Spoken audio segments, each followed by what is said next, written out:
lui laisser la parole, bien sûr.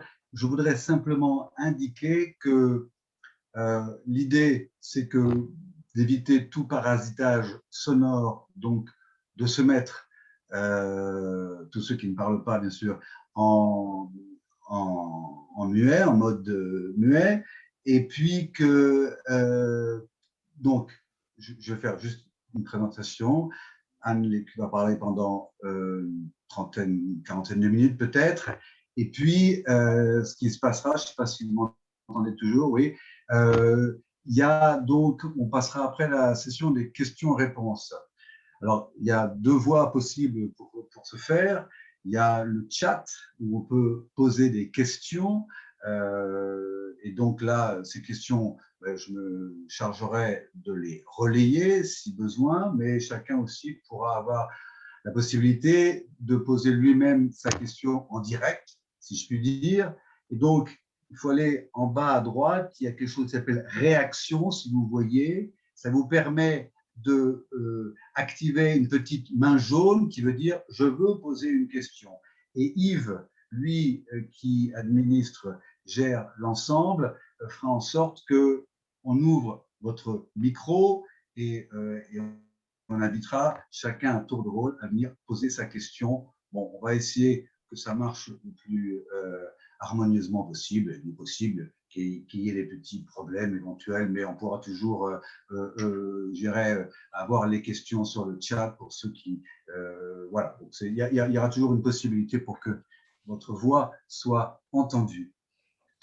Voilà. Bon, écoutez, moi je propose de, même si on entend quelques appels qui arrivent, mais je propose de commencer, puisqu'il est 17h36.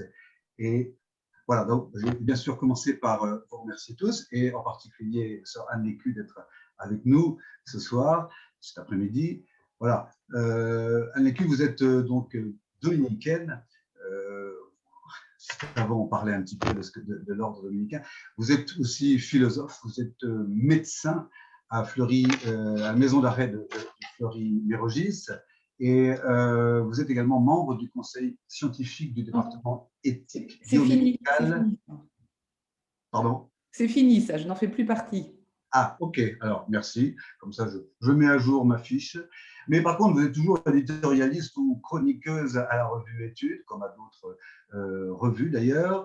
Et puis, vous avez écrit ou coécrit un certain nombre d'ouvrages, une douzaine que j'ai un peu recensés. Alors, j'en liste quelques-uns par le titre « Où es-tu quand j'ai mal ?» en 2005, « La prison, un lieu de soins ?» point d'interrogation en 2013, le transhumanisme, c'est quoi en 2017, Des larmes, qui est un essai sur la souffrance, ou encore Tu as couvert ma honte en 2019. Mais je voudrais citer également, parce que je l'ai lu, Ceci est mon corps en 2018, qui interroge les mystères que nous célébrons à chaque Eucharistie et les gestes si simples qui ponctuent nos liturgies. Et comme vous le dites, nous n'allons pas à la messe pour nous-mêmes, mais pour les autres, afin de vivre à notre tour une vie qui dit à nos proches « Ceci est mon corps livré pour vous ».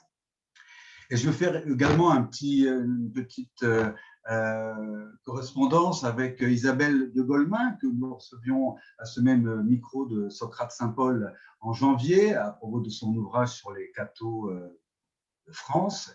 Et j'ai relevé dans son ouvrage une phrase que vous avez dite sur ces femmes lourdement condamnées que vous rencontrez en prison. Alors, j'ouvre les guillemets.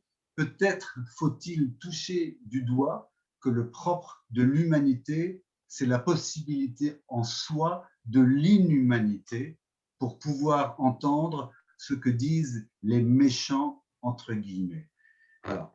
Et donc, dans ce parcours atypique, pour conclure, c'est donc votre engagement au plus près de ces femmes détenues, le soin particulier qui s'y rattache, puisque vous êtes médecin, votre vision de la condition carcérale et ce qu'elle dit de la société dans laquelle nous vivons. Et c'est sans doute tout cela et d'autres choses qui nourrissent votre réflexion sur le mal, la souffrance et aussi l'espérance, puisque c'est le thème de ce soir également. Donc, c'est une grande chance pour nous de vous avoir avec nous ce soir et enfin, que vous puissiez partager cette expérience de vie singulière qui est la vôtre. Et je vous remercie encore une fois et je vous laisse la parole. Merci Laurent. Alors j'espère que vous m'entendez bien. Vous me faites coucou pour me dire que oui. Oui, ça a l'air d'aller. Parfait. Alors la commande était difficile. Alors je suis philosophe de pacotille quand même, hein, faut pas non plus exagérer. Je vais vous dire un peu pourquoi ceci. Mon vrai travail, c'est la médecine en prison. Le reste me prend du temps, mais quand même un peu moins. Alors, la commande de Laurence Gonzac était de partager mon expérience de la prison, je suppose en lien avec la vie religieuse dominicaine, tant il est vrai qu'on ne peut pas couper les gens en tranches. J'ai quand même essayé, il y a 48 heures, de préparer un petit topo, parce que je me suis rendu compte que le genre témoignage oral avait ses limites, donc je me suis attelée à travailler pour mettre en forme ce que je souhaitais vous dire. Euh, voilà. Alors, effectivement, je ne suis pas théologienne, je suis lectrice de bons auteurs, lectrice de la Bible. Voilà. Alors, tout d'abord, la vie dominicaine, puisqu'on est en terre ignatienne, je vais vous en parler un petit peu. Il se trouve que j'ai rencontré une sœur dominicaine quand j'étais au lycée, puis d'autres en fac de médecine, et enfin les frères dominicains au moment de l'épidémie du sida, parce que j'étais en médecine au moment du sida. Donc il faut bien situer les choses. Moi, je suis née en 67, donc j'ai commencé médecine en 85. Je me suis retrouvée en stage en maladie infectieuse à Tours, d'abord en 90, puis en 92.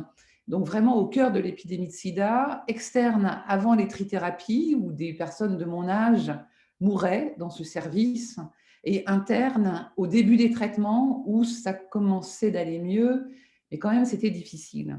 Et la question du sida dans ma vie a été un moment clé, où je me rappelle très bien m'être dit que la foi que j'essayais de confesser, il fallait qu'elle puisse tenir, y compris dans cette épreuve-là. Autrement dit, il fallait que l'espérance chrétienne puisse tenir bon au cœur de l'absurdité de ce que je constatais, des hommes et des femmes qui mouraient d'une maladie infectieuse parce qu'ils s'étaient aimés. Voilà, beaucoup de jeunes gens brillants dont l'unique faute, si c'en est une, était d'en avoir aimé d'autres. Et à ce moment-là, j'ai lu le livre de Job sur les bons conseils d'une sœur dominicaine. J'ai lu Gustavo Gutiérrez sans son commentaire sur le livre de Job. Et je crois que j'ai commencé à comprendre que la place du Christ était bien, comment dire, que la croix du Christ était centrale dans la foi, que quelque chose de l'espérance chrétienne était une espérance au cœur du pire, et que si l'espérance chrétienne n'était pas une espérance au cœur du pire, elle n'avait pas de sens. Et je me rappelle m'être dit que d'arriver à rentrer dans cette espérance-là, j'étais prête à y consacrer ma vie, oui, vraiment. Je retrouve qu'avec du recul, je réalise aussi que j'ai eu la chance, qui est quand même, je crois, une grande chance, de n'avoir jamais reçu une catéchèse inappropriée ou traditionnaliste ou réactionnaire. En tout cas, personne ne m'a jamais dit quelque chose sur la foi qu'aujourd'hui je pourrais renier. Et ça, c'est une chance absolument inouïe, vraiment. Alors, il se trouve qu'en 92, donc j'étais interne en médecine dans le service de maladies infectieuses. Il y avait une session organisée par les Dominicains au couvent de la Tourette, à Éveux, donc à côté de Lyon, qui s'intitulait Paroles libres autour du sida. Je m'y étais inscrite, ça durait 4 ou 5 jours. Il y avait des personnes malades, des conjoints, des parents, des religieux, des professionnels. Et j'étais bouleversée par la qualité de paroles qui advenait dans ce lieu-là, alors dans un lieu singulier, hein, la construction de la tourette par Le Corbusier, c'est austère, et ça se prêtait bien au thème. Et je me suis vraiment dit à ce moment-là que j'étais chez moi dans cette maison-là. Alors, je m'étais déjà dit que je me sentais chez moi avec les religieux dominicains, mais vraiment à ce moment-là, l'échange de paroles, la liberté de ton, l'intelligence du propos, je me suis dit que oui, enfin voilà, j'étais chez moi. Et j'ai demandé à rentrer dans la congrégation des dominicaines de la présentation de Tours le mois suivant. Alors, l'ordre dominicain, pour moi, est pour moi une bénédiction. J'y ai mes meilleurs amis. Euh, Ce que je suis aujourd'hui, c'est en grande partie, d'une part, grâce aux frères qui m'ont fait confiance, qui m'ont demandé tel ou tel topo, qui m'ont encouragé à écrire, etc. Et puis, évidemment, grâce aux sœurs avec qui je vis, qui, pour le coup, n'ont jamais été un frein d'aucune sorte, qui m'ont laissé vivre ma vie à ma manière, enfin, tout en étant absolument dedans, dedans l'institution, dedans la communauté, et je n'ai vraiment jamais eu de frein, ni pour étudier, ni pour être aumônier d'étudiants. Au contraire, elles m'ont encouragée aussi à travailler en prison. Voilà, donc mon ordre est un vrai cadeau, quoi, vraiment. Alors, il se trouve que ma fondatrice, pour l'évoquer une douzaine de secondes, euh, Marie Pouspin, elle a vécu à la fin du XVIIe et c'était une femme d'affaires, c'est assez marrant. C'était une femme d'affaires qui a récupéré l'entreprise de bas de soie de son père qui s'était barré avec les dettes et qui l'a redressée alors qu'elle avait 20 ans et qui a bossé dans l'entreprise pour transférer le savoir-faire technique du bas de soie au bas de laine parce qu'il n'y avait plus de débouchés dans le bas de soie, mais il y avait un débouché dans le bas de laine. Donc, elle a fait venir des métiers à tisser d'Angleterre, elle a fait venir des gens qui ont pu apprendre le métier à des jeunes de Dourdan, qui sont devenus deuxième ville du Royaume de France dans le tissage du bas de laine. Et lorsqu'elle avait plus de 40 ans, elle a commencé, un peu avant, elle a commencé à faire partie des confréries Saint-Vincent de Paul. Donc, elle avait une action sociale très marquée. Et puis, elle a rencontré un dominicain, le père Mespolier, et elle a voulu créer finalement un tiers-ordre de vie régulière. Elle voulait des sœurs sans clôture. Et à l'époque, les sœurs étaient nécessairement des moniales. Donc, elle a pris le modèle de Saint-Vincent de Paul, des filles de charité, et elle a créé avec des copines des filles de charité dominicaines. Et alors, je trouve que le point d'attention, parce que je ne vais pas vous parler de la vie dominicaine pendant 25 ans, le point d'attention de Dominique comme de Marie Pouspin, c'est quelque chose qui m'est auquel je suis très sensible, c'est qu'en fait, ils ne s'intéressent pas à la vie spirituelle. Ce qui les intéresse, c'est le salut de la multitude. Ce qui les intéresse, c'est d'annoncer l'évangile à d'autres. Donc, ils ne sont pas du tout dans une recherche de perfection personnelle. Ce n'est pas le sujet. Le sujet, c'est comment d'autres qui ne connaissent pas le Christ pourraient en arriver à le connaître et donc comment prêcher l'évangile. Et Dominique, la nuit, on raconte qu'il n'avait pas de chambre, il ne dormait pas, il dormait à la chapelle. Et les frères qu'il entendait parfois crier, il criait à Dieu, mon Dieu, ma miséricorde, que vont devenir les pécheurs? Donc son souci, c'est vraiment l'annonce de la délivrance de la bonne nouvelle, de la délivrance du Christ, qui est pour tous. Alors Dominique, pour prêcher, il fonde une fraternité et son génie, en fin de compte, il ne va pas laisser d'écrit, c'est d'organiser cette fraternité au service de la prédication. La vie commune y est souple, les charges tournent, les décisions sont prises en chapitre et garanties par le prieur qui est élu par ses frères ou par ses sœurs. Et les frères peuvent faire usage de la dispense quand la prédication les requiert, et donc s'absenter de l'office quand ils doivent prêcher ou préparer une prédication. Alors c'est un peu foutraque, c'est de briques et de broc. Souvent, c'est pas très efficace en fait, la vie dominicaine.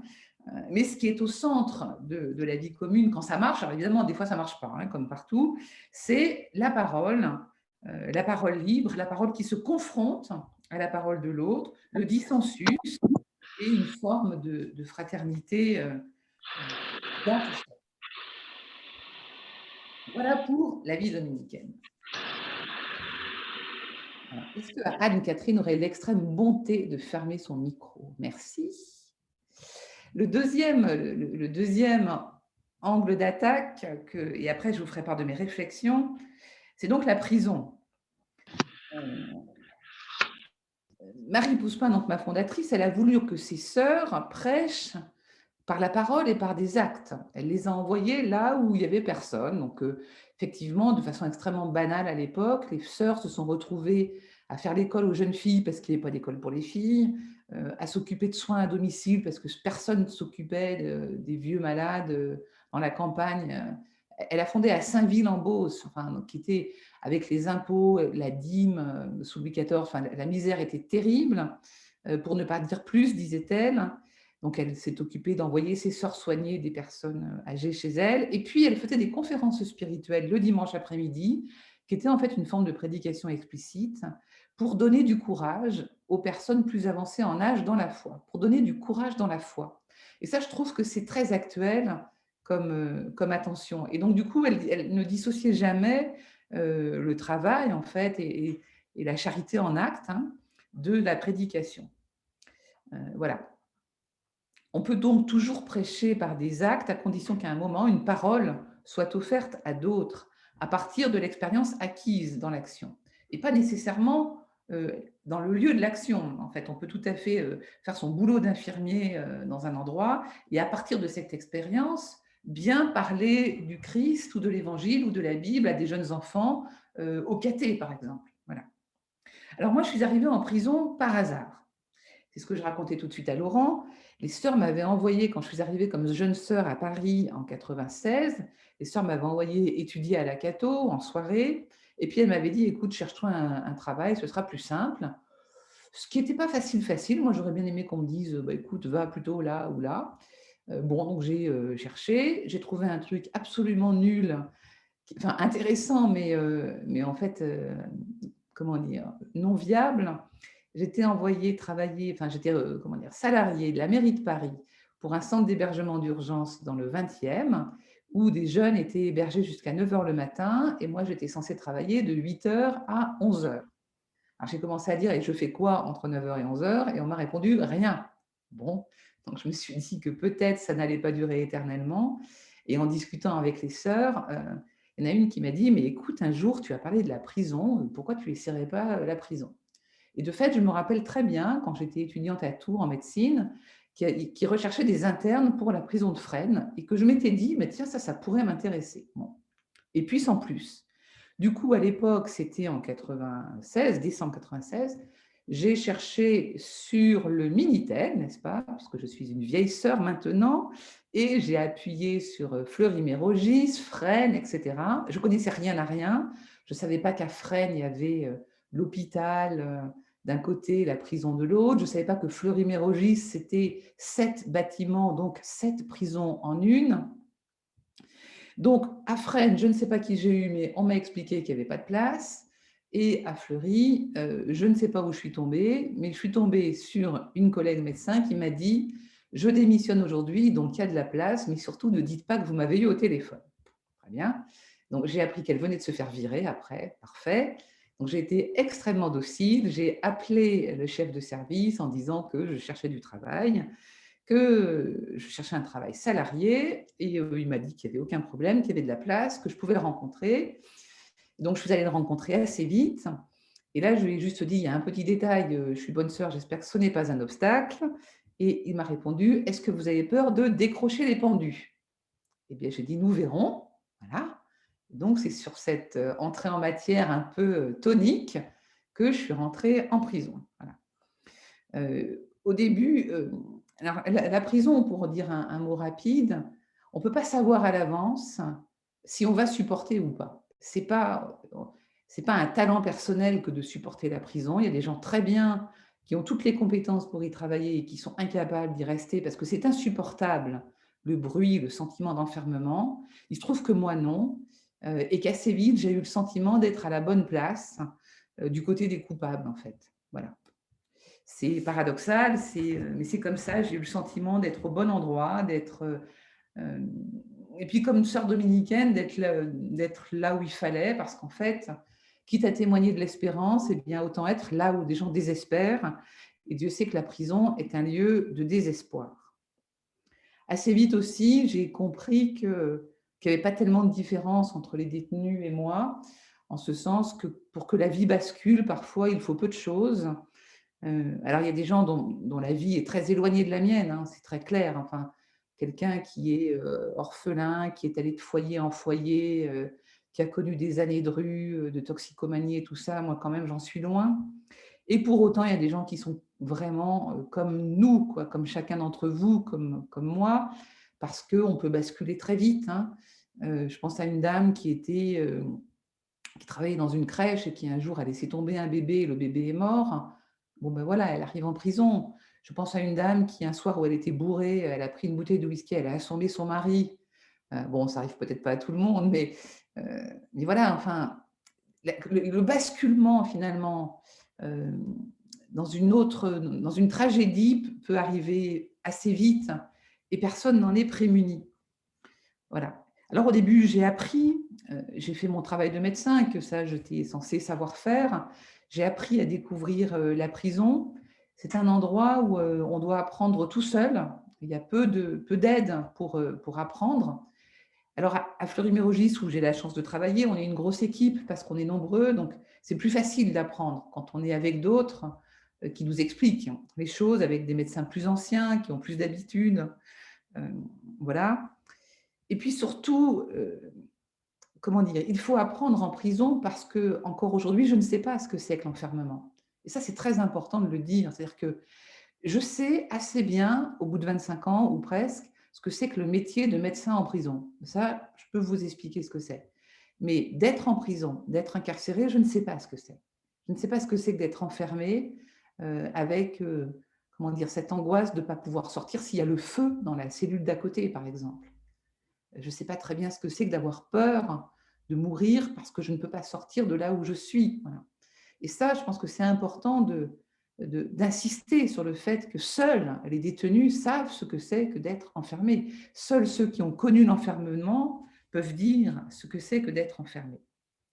Alors, j'ai rencontré des belles personnes, et notamment une personne très importante pour moi, que peut-être certains d'entre vous connaissent, c'est Henri Gémier, qui est prêtre de la Mission de France, dit Riton pour les intimes, que vous pourriez inviter d'ailleurs un jour, qui a été éducateur à la prison pendant 35 ans, qui maintenant est au Mont-Saint-Michel, qui est chapelain du Mont-Saint-Michel, donc à l'église du village, hein, et qui depuis 6 ans est exorciste au Mont. Alors quand je suis arrivée à Fleury, un autre frère dominicain, le frère Pedro Meca, m'avait dit, écoute, surtout essaye de rencontrer Riton. Bon. Elle m'a dit, tu verras, c'est un petit bonhomme qui est un petit peu gros et qui a une queue de cheval. Très bien. Et coup de bol, quand je suis arrivée à Fleury, j'étais dans le bâtiment dans lequel travaillait Riton. Donc, assez vite, au bout d'un mois et demi à peu près, nous nous sommes identifiés mutuellement. Et lui, il m'a appris comment dire, la nécessaire discrétion quand on travaille dans un endroit comme celui-là. En fait, il faut être couleur muraille. Donc, il faut se noyer dans le paysage. Il ne faut surtout pas être une figure haute en couleur. Il faut vraiment être l'un parmi d'autres, un médecin parmi d'autres dans une équipe de soins, dans un bâtiment. Voilà. Et c'est très important parce que c'est dans cette nécessaire discrétion que, sur du temps long, que l'on peut comprendre de façon plus fine ce que c'est que cette institution-là.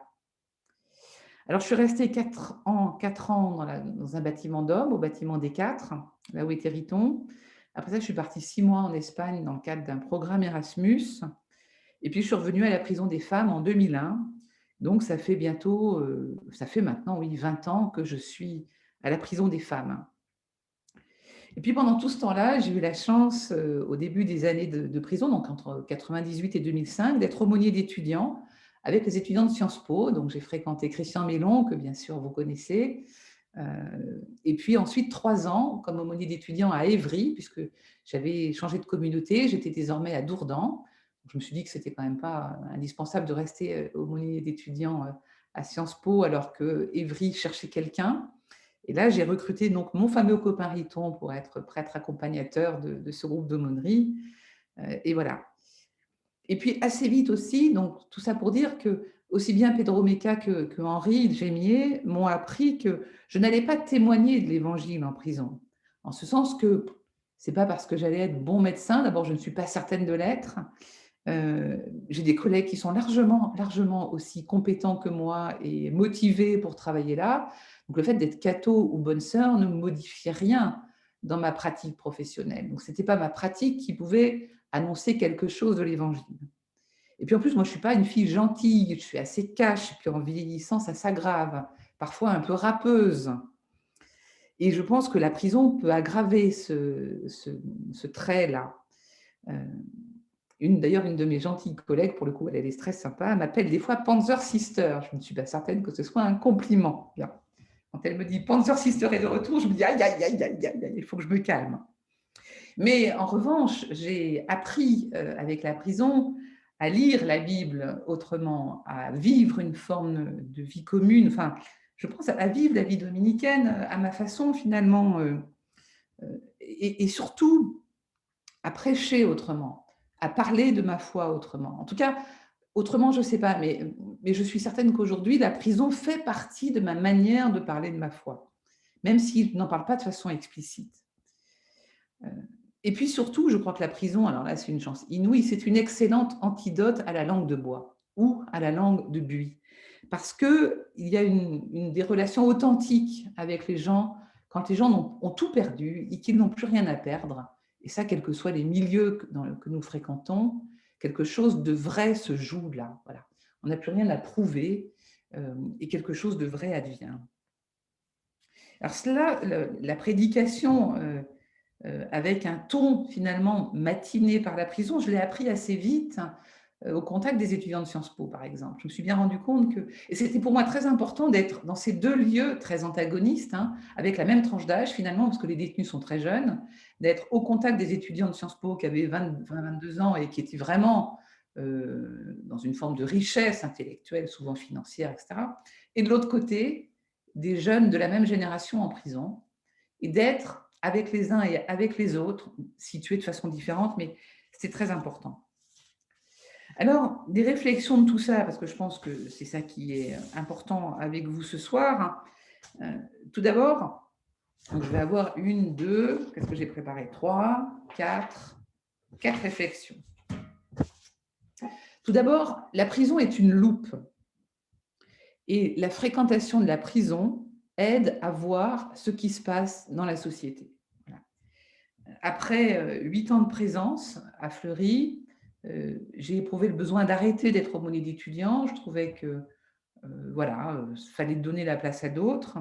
Et puis j'ai éprouvé le besoin de reprendre des études. Alors je ne savais pas très bien si je voulais refaire de la théologie ou de la philo. Et puis en discutant avec les uns et les autres, et notamment en discutant avec Bruno Cadoré, qui à l'époque était le provincial des Dominicains, qui est devenu après maître de l'ordre, qui lui aussi est médecin de formation, il m'a dit, écoute, il faut que tu discutes avec les gens de la Cato, et puis il faut peut-être que tu discutes avec un dénommé Dominique Folchette, qui a lancé un cycle de philo pour les soignants, et qui ne fait pas de l'éthique médicale au sens de l'éthique appliquée, mais vraiment un cycle de philo que l'on peut intégrer du fait de la validation des acquis professionnels pour réfléchir à la pratique médicale problématique. Voilà. Et donc finalement, c'est ce que j'ai fait. Et je me suis retrouvée donc avec des soignants, donc des kinés, des infirmiers, des médecins, des psychiatres, qui réfléchissaient à leur pratique professionnelle et puis qui du coup essayaient de l'éclairer avec Aristote, avec Kant, avec d'autres gens, partant du principe que l'expérience professionnelle nous permettrait de faire le tri dans les auteurs entre ceux qui nous seraient utiles pour alimenter notre réflexion et ceux qui ne seraient pas utiles. Bon. Et ça, c'était pour moi l'ouverture d'un univers. J'ai appris à penser avec eux, je pense beaucoup plus que lors de mes premières années de théologie à la Cato. Je crois que j'ai appris à lire, et puis j'ai appris à me situer dans la prison grâce à ça. Et donc, avec eux, j'ai terminé une thèse de philo, et le livre dont parlait Laurent de Ségonzac à l'instant, La prison, un lieu de soins, c'est issu finalement de mon travail de philo sur les soins en prison. Et puis, dans la prolongation de ce travail, j'ai écrit un truc sur le secret médical, parce que je me suis rendu compte qu'en prison, le secret médical était très malmené, mais que ça voulait aussi dire qu'il était malmené à l'extérieur, encore une fois, parce que la prison est une loupe. Alors, c'est un dispositif finalement assez dualiste, un peu comme les gnoses, panoptiques. Donc, vous savez que panoptique, c'est ce que Michel Foucault avait mis en évidence dans Surveiller et punir, qui est que structurellement, la prison contemporaine, elle est pensée comme un lieu ou comme une tour, si vous voulez. Je pourrais vous faire un dessin si je devais partager mon écran, mais comme une tour avec au milieu un surveillant qui peut, par transparence, voir tout ce qui se passe dans son étage. Donc, c'est pour ça que ça s'appelle un panoptique. Donc, on peut tout voir. Donc, derrière ça, il y a une idéologie qui est qu'il s'agit de voir de façon à savoir ce qui se passe et de façon à prévoir. Donc l'idée du panoptique, c'est si je sais, si je vois, je sais, et si je sais, je peux prévoir. Sauf que, en vrai, dans la vraie vie, ça ne marche pas, en fait. Ça ne marche pas très bien, cette histoire. Et donc, la prison, mais ça, on pourra en revenir dans la discussion, la philosophie m'a permis de mieux comprendre le dispositif panoptique de la prison, et puis d'affiner le vocabulaire. Alors, je vais vous donner quelques exemples. Par exemple, sur le soin en prison. On dit volontiers, quand on met des personnes psychotiques en prison parce qu'elles ont commis un crime, au moins en prison, on va les soigner. Sauf que c'est une torsion du langage, parce que la finalité de la prison, c'est la sanction, alors que la finalité de l'hôpital, c'est le soin. Donc, qu'est-ce qu'on fait quand on fait ça? Pour autant, il y a des soins en prison, donc la prison peut être une occasion de soins. Donc l'idée de dire, on va mettre monsieur machin qui est psychotique en prison, c'est un raccourci, ça veut dire, monsieur machin est psychotique, il est pour l'instant prévenu, il n'a pas été jugé, en attendant, on le met en prison, puisque là, il y aura une occasion de rencontrer les psychiatres. Si, au terme de son jugement, on reconnaît qu'il est irresponsable, il ira à l'hôpital psychiatrique. Si, à la fin de son jugement, on reconnaît qu'il est partiellement responsable, il restera en prison. Voilà. Donc, de distinguer la finalité de l'institution de l'occasion, c'est déjà une nuance importante pour se situer. Autre nuance que vraiment j'ai apprise grâce à la philo, c'est de distinguer l'individu du singulier. Je m'explique. On parle beaucoup en prison d'individualisation des peines. En fin de compte, l'individualisation des peines, c'est du tri de détenus, ni plus ni moins. C'est essayer de déterminer, donc par la vue et par la connaissance qu'on a des détenus en les regardant, en les observant, de déterminer qui a tel profil. Est-ce que Madame Machin a un profil à risque de récidive? Est-ce qu'elle a un profil à risque de vulnérabilité, de suicide? Est-ce qu'elle a un profil à risque de violence, etc. Autrement dit, c'est de rapporter toujours un profil à un groupe à risque. Au besoin, en utilisant des échelles actuarielles issues du monde des assurances, avec des calculs de risque statistiques. Et ça, la prison américaine le fait beaucoup. Du coup, on se retrouve dans des dispositifs qui sont extrêmement inhumains, parce que seul ce qui se voit peut se calculer, peut se prévoir. Alors que nous, comme soignants, on n'est pas dans une relation d'individu. On n'est pas devant un individu qu'on va essayer de rapporter à un groupe à risque. On est dans une singularité. La relation de soins, mais pareil que la relation du magistrat lors du procès, et finalement pareil que le conseiller d'insertion et de probation quand il fait son travail honnêtement, on est toujours dans la relation humaine, dans la singularité. La rencontre que j'ai aujourd'hui avec telle ou telle personne, je ne peux pas la reproduire demain, je ne peux pas la reproduire après-demain. Autrement dit, les soignants ne peuvent pas être des rouages, parce que la rencontre que j'ai avec un tel ne sera pas la même qu'avec tel autre. Et du coup, il faut beaucoup s'expliquer avec l'administration pénitentiaire qui, elle, est dans une optique au niveau structurel, si vous voulez, d'individualisation des peines. Eux, ils ont besoin de savoir qui est à risque de suicide ou qui est à risque de dangerosité. Et moi, je ne peux pas répondre à cette question parce que je ne suis pas située sur ce plan-là. Enfin, troisième nuance, très, très actuelle, sur le secret professionnel. Donc, il y a eu beaucoup d'évolutions de la législation récente, et notamment en 2016, la loi de santé a modifié le concept de... Comment dire? La loi de santé a introduit la notion de partage d'informations qui est liée à l'apparition des ordinateurs, enfin des dossiers médicaux informatisés, où ce qui devient important aujourd'hui, c'est que eh bien moi, par exemple, j'ai accès au dossier médical de mon patient dans mon bâtiment, mais aussi depuis tout autre ordinateur si je suis de garde et que je n'ai qu'un autre ordinateur pour consulter. Bon. Sauf que le secret professionnel des médecins, il est très malmené par l'informatisation et par le partage d'informations. Parce que du coup, l'administration pénitentiaire va nous dire, mais moi, j'ai besoin de vos informations. J'ai besoin que vous partagiez avec moi vos informations pour savoir qui est vulnérable, qui risque de se suicider, qui est dangereux. Et parmi les terroristes que vous avez en consultation, j'ai besoin que vous me disiez si vous craignez une radicalisation ou quelque chose comme ça.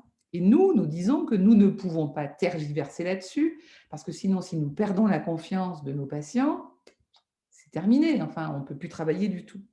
Alors, il y a une nuance qu'un ami juriste m'a donnée, c'est qu'il faudrait pouvoir distinguer le partage d'informations de l'échange d'informations. Et ça, c'est assez subtil. Et en fait, pour avoir une vision claire de ce que c'est, imaginez, le partage de seringues chez les toxicos et l'échange de seringues, ce n'est pas exactement pareil. Autrement dit, je ne peux pas partager d'informations avec l'administration pénitentiaire, en ce sens qu'ils n'ont pas accès au dossier médical de mon patient. En revanche, je peux échanger des informations sans difficulté. Je peux donner la date des rendez-vous médicaux que j'ai prévus pour mon patient. Et eux peuvent me dire quel jour monsieur machin ou madame truc va au tribunal, de façon à ce que je ne l'appelle pas en consultation. Et là, on est dans un échange d'informations. Donc, vous voyez, la philo m'a permis d'affiner des concepts. Donc, première réflexion. Seconde réflexion, plus centrée pour le coup sur l'évangile, comment être une sœur dominicaine qui travaille en prison, si vous voulez. Alors, en 25 ans, je suis allée 2 fois, plutôt quand j'étais jeune médecin, à la messe avec les détenus. Alors, il faut absolument ne pas mélanger les genres et je pense qu'à la limite, je ne le referai plus aujourd'hui. Mais j'y suis allée dans 2 contextes extrêmement singuliers. La première fois, c'était pour un jeudi saint. Alors, j'étais vraiment jeune à Fleury, je crois que ça faisait 2 ans que je travaillais là. Et l'aumônier de mon bâtiment était un frère dominicain que je connaissais bien. Et donc, je lui avais dit, écoute, est-ce que tu crois que je peux venir le jeudi matin à la messe avec les détenus? Donc, il avait réfléchi 3 jours quand même. Et puis, il m'avait dit, écoute, oui, si tu veux, tu viens. Bon. Donc, je m'étais mise derrière. euh, voilà. Et j'avais été bouleversée de l'espèce de constat, mais que connaissent très bien les aumôniers de prison, qui est que c'est l'évangile en direct, en fait. C'est-à-dire que les détenus étaient là avec les bassines plastiques de la tôle pour le lavement des pieds, les serviettes éponges avec marqué administration pénitentiaire, et ils disaient au frère Réginald, attends, tu vas pas laver qu'un seul pied, il faut que tu laves les 2 pieds, puis lave-moi les mains, etc. Et à l'entrée de la salle polyvalente qui fait fonction de chapelle, il y avait un surveillant qui lisait l'équipe. Et moi, je me suis dit, ben, au pied de la croix, il devait y avoir des types qui lisaient l'équipe, quoi. Et je voyais bien les centurions romains en train de lire l'équipe au pied de la croix. Bon. Et le soir, comme j'étais à l'époque avec les étudiants de Sciences Po, on avait la célébration du Jeudi Saint à Saint-Ignace, qui était nickel, super cadré et tout. Et moi, je me disais, mais la vraie, c'était ce matin. Enfin, c'était authentique à un point étonnant. Puis la seconde fois où je suis allée à la messe avec les détenus, c'était beaucoup plus tard, c'était je pense 5 ou 6 ans plus tard. C'était un dimanche où j'étais de garde, lors de la fête de l'Épiphanie. Et c'était des amis de Dourdan, où j'étais désormais, qui animaient la messe. Et je m'étais dit, ben, je vais me pointer discrètement avec le talkie-walkie de garde. Je me mets au fond, personne ne me voit, et puis je repartirai avant la fin. Bon, pas du tout. En fait, dès que les détenus m'ont vu, elles m'ont demandé du Doliprane, des crèmes. Donc en fait, elles s'en fichent éperdument que je vienne à la messe. Ce qu'elles savent, c'est que c'est le médecin qui est là, il faut en profiter pour demander les trucs qui leur manquent. Très bien. Et j'ai été bouleversée de cette célébration où il y avait une crèche devant l'hôtel. Il y avait à l'époque, sur 250 détenus, peut-être 120 qui étaient à la messe ce jour-là. Donc ça en fait la paroisse la plus pratiquante de France. Très bien. Je pense qu'elles sont moins nombreuses aujourd'hui. Et puis, il y avait la croix en bois avec le crucifix sur le mur.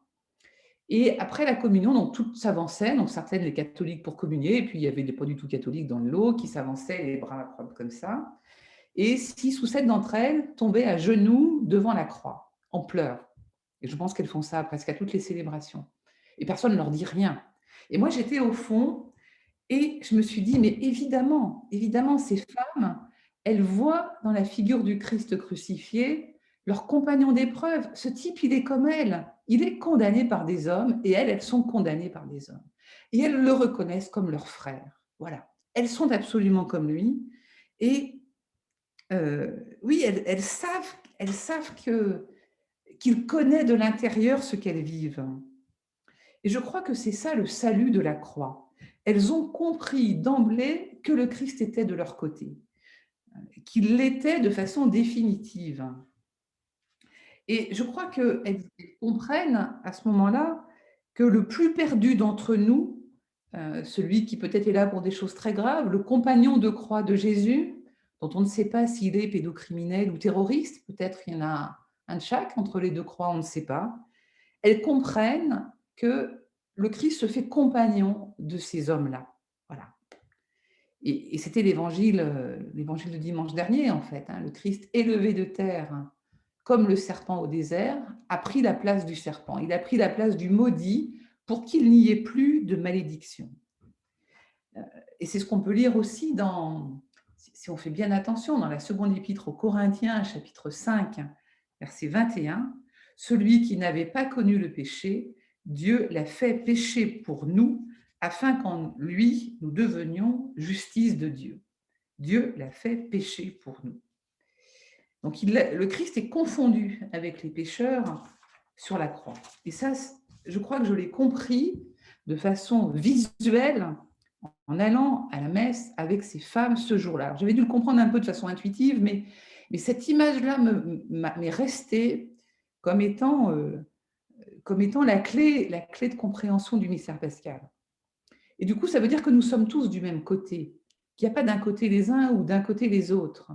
Et du coup, ça veut dire que nous n'avons plus à nous juger les uns les autres, puisqu'il n'y a qu'un seul côté et que le Christ est de notre côté. Voilà. Et du coup, comment dire, on n'est plus du tout dans la morale quand on est là. On est dans un autre champ. On est dans la compagnie des hommes dans le plus authentique de leur vie, dans ce qui est le plus vrai, en fait. Et j'ai des très belles expériences de femmes qui me font des confidences sur leur affaire ou sur la justice. C'est assez rare, en fait, mais il y a un tel degré d'authenticité que là, il n'est pas possible d'être dans le jugement quand on entend ça. Je me rappelle d'une dame qui était là pour une histoire absolument tragique, enfin gravissime, qui avait pris 30 ans de prison en première instance pour des tortures et actes de barbarie en bande organisée, bref. Et cette femme était en appel pour donc le deuxième jugement. Et en fait, elle avait toujours dit qu'elle y était pour rien dans cette histoire. Et puis, comme c'était un jugement très long, il y avait beaucoup de personnes impliquées. Le jugement durait 30 jours, donc ça veut dire que pendant 30 jours, elle était extraite au tribunal, tout ça. Donc, je ne pouvais pas la voir pendant 30 jours. Donc, je lui avais dit, écoutez, un soir où je suis de garde, en soirée, je vous appelle pour que vous me disiez comment ça se passe. Et donc, un soir, je l'appelle, hein, vers 20h, 20h30. Alors, on discute, je lui dis comment ça se passe, le procès, tout ça. Elle me dit, bah, écoutez, c'est dur et tout. Bon. Et puis, il se fait un grand silence. Puis, elle me dit, mais docteur, en fait, demain, la juge, elle m'interroge. Je dis, ah. Et puis, elle va me dire, je dois dire ce que j'ai fait ou pas. Et en fait, docteur, vous savez, j'ai toujours dit que la fille, je ne l'avais pas tapée, mais en fait, des fois, c'est moi qui la tapais. Est-ce qu'il faut que je le dise à la juge? Bien sûr que je ne réponds pas. Bien sûr que je ne réponds pas. Mais je me dis que le seul fait qu'elle ait pu me dire ça ce soir-là, à ce moment-là, c'est quelque chose de l'ordre de la vérité en acte, en fait. Et quoi qu'il arrive le lendemain, voilà. Et elle ne me dit pas ça parce que je suis bonne sœur ou je ne sais pas quoi. Elle me dit ça parce qu'on se connaît depuis longtemps, parce que je ne la lâche pas, cette dame, et parce que dans notre équipe, on ne lâche pas les gens, quoi. Même quand ils sont désagréables, on ne les lâche pas. Et pour moi, ça, c'est le lieu de l'évangile, même si c'est évidemment pas explicite, hein, vous comprenez bien. J'ai encore combien de temps, Laurent? Je ne vous entends pas. Autant que vous voudrez. Ah bon, bah non, il ne faut pas que je vous saoule, il faut qu'on cause quand même. Non, mais si, c'est très bien, continuez. Troisième petit point, je vais essayer de raccourcir un peu et on pourra en reparler. Durant toutes ces années, une figure a été très importante pour moi, c'est celle du père Lataste, dominicain. Alors, je ne vais pas vous raconter sa vie, ce serait trop long, puis là, je peux être intarissable pendant 1h30, donc on va éviter. Qui était dominicain à la fin du 19e siècle et qui a été amené à prêcher, il était très jeune, à 34 ans, il a été amené à prêcher une retraite dans la prison des femmes de Cadillac. Alors, l'atmosphère des prisons de la fin du 19e, c'est moyennement drôle quand même, hein, c'est assez austère. Et lui, il se trouve que Cadillac, c'est sa ville natale, donc il se rappelle très bien que quand il est enfant, il y a d'un côté l'hôpital psychiatrique et de l'autre la prison. L'hôpital psychiatrique avec les cris des femmes et de l'autre la prison avec le silence. Voilà. Il se rappelle de ça. Et il se dit, mon Dieu, on me demande d'aller prêcher dans la prison des femmes, mais qu'est-ce que je vais leur raconter? Et puis, il se rappelle ce que les gens disaient. C'est tout des infanticides. On ne pourra jamais en faire quelque chose. Ces femmes, elles sont perdues. Bon. Il y va, il a préparé soigneusement son topo. Et quand il arrive, il appelle les détenus mes sœurs, mes très chères sœurs. Et il leur dit, vous entendez bien comment je vous appelle? Vous êtes mes sœurs. Et il va prêcher la miséricorde de Dieu, prêcher Marie-Madeleine, prêcher la femme aux pieds de Jésus. Il raconte qu'au fur et à mesure de ses prédications, le visage de ces femmes s'éclaire et qu'elles se redressent. Et l'expérience spirituelle du Père Lataste, c'est l'expérience de la puissance de la prédication qui relève des gens qui étaient courbés, en fait. Et du coup, il va les entendre en confession, il va voir que ces femmes, elles prient. Il est complètement bouleversé par la qualité de la rencontre avec ces femmes. Et à la fin de la semaine de retraite, il ose leur dire, donc tout le monde est là, c'est une grande célébration solennelle, c'est le directeur de la prison, les religieuses qui sont les gardiennes, c'était des sœurs de la sagesse à l'époque. Il va leur dire, vous savez, mes sœurs, il n'y a pas de différence entre vous et les religieuses qui vous gardent. Parce que si les religieuses comme vous avez confessé vos fautes, vous êtes devant Dieu, les unes et les autres, immaculées. Car Dieu ne voit pas ce que vous avez été, mais ce que vous êtes. Et donc, si vous le souhaitez, vous pouvez parfaitement vivre la vie religieuse en étant détenu, si vous avez envie. Rien ne l'empêche. C'est un culot extraordinaire. Et quelques femmes vont se prendre au jeu. Donc lui, il est absolument convaincu qu'on ne le rappellera jamais, qu'il ne reviendra plus. Et par un concours de circonstances, on le rappelle l'année suivante. Entre deux, il a publié une petite plaquette qu'il a envoyée à tous les députés sur la réhabilitation des femmes détenues. Il a réfléchi et il s'est dit qu'un geste fort pour signifier cette réhabilitation, ce serait que ces femmes, quelques-unes d'entre elles qui le souhaitent, puissent devenir religieuses sans qu'il y ait de différence entre des filles qui sortent d'un grand collège du 16e arrondissement, qui n'existait pas à l'époque, et des femmes qui ont connu la rue ou la prison. Et donc, c'est ça le Père Lataste, son intuition. Il va fonder les Dominicaines de Béthanie, dans lesquelles il n'y aura pas de distinction entre celles qui sortent de prison ou de la rue et celles qui viennent d'un bon milieu, avec comme règle d'or le silence sur le passé, de façon à ce qu'on ne puisse pas se comparer les unes aux autres. Je vous raconte ça de façon très rapide, mais pour cette fondation, il va faire appel à une sœur dominicaine qui était de mon institut, qui était une sœur dominicaine de la présentation de Tours. À l'époque, on était encore filles de charité, et donc on renouvelait nos vœux tous les ans, et donc on pouvait ne pas les renouveler. Et sœur Bernardine espérait une vie plus contemplative, et donc elle avait commencé à en discuter avec un frère dominicain en se disant elle avait une vie très active, elle était directrice d'école et elle aspirait à un truc plus contemplatif. Et elle avait entendu du Père Lataste, mais sur un quiproquo, parce qu'elle croyait qu'il avait déjà fondé un monastère et que ce monastère avait une petite œuvre de charité pour s'occuper d'anciennes détenues. Or, un, ce n'était pas du tout l'idée du Père Lataste, et deux, ça n'existait pas. Donc elle va voir le Père Lataste en lui disant, voilà, bonjour, j'aimerais bien rentrer dans le monastère que vous avez fondé. Donc ils discutent. Et puis, lui explique qu'elle s'est complètement trompée. Et il lui dit, mais en fait, vous allez fonder avec moi. Et je vous explique ce que vous allez fonder. Ce que je veux, c'est que des femmes, quelle que soit leur origine, vivent confondues sous le même habit, de la même manière que le Christ a été confondu avec les pécheurs. Et pour qu'elle comprenne, il la met en silence 4 jours devant une représentation du Christ crucifié, au pied duquel il y a la mère de Jésus et Marie-Madeleine. Et à la fin de 4 jours, elle a compris qu'il n'y avait pas de différence entre Marie et Marie-Madeleine dès lors que l'innocence était donnée à partir de la croix du Christ. Et ça, si vous faites bien attention, c'est exactement le sens de l'oraison du 8 décembre de l'Immaculée Conception. Je vous la lis. Seigneur, tu as préparé à ton Fils une demeure digne de lui par la conception immaculée de la Vierge. Puisque tu l'as préservé de tout péché par une grâce venant déjà de la mort de ton Fils, accorde-nous à l'intercession de cette Mère très pure de parvenir jusqu'à toi, purifier nous aussi de tout mal. Tu l'as préservé de tout péché par une grâce venant déjà de la mort de ton Fils. Voilà. Donc, comment dire, le fait que Marie soit immaculée vient de la croix du Christ. Et donc, Marie nous montre, d'une certaine manière, ce à quoi nous sommes tous appelés. Et ça, sœur Bernardine, elle le comprend pendant ces jours de silence et elle accepte de fonder avec le Père Lataste la maison de Béthanie. Et lui va mourir assez vite de la tuberculose, et donc elle va se retrouver toute seule, la pauvrette, à fonder son institut et à faire qu'il vive. Et le père Lattès va mourir juste après avoir reçu la profession d'une des premières détenues de Cadillac qui est sortie et qui a demandé à rentrer à Béthanie. Donc c'est pour moi comment dire, une très belle histoire. Je suis au fond de mon cœur une sœur dominicaine de Béthanie, et pour en avoir discuté, moi j'ai eu des moments vraiment où je me demandais ce que je faisais dans la vie religieuse, mais sans doute comme tout le monde. Et une fois, j'en avais discuté avec Bruno Cadoré, donc il était maître de l'ordre, et je lui avais dit, tu sais, moi franchement, je me demande si je ne devrais pas être une sœur de Béthanie, parce que en fait, c'est ça, au fond de ce que je comprends de la vie dominicaine. Bon.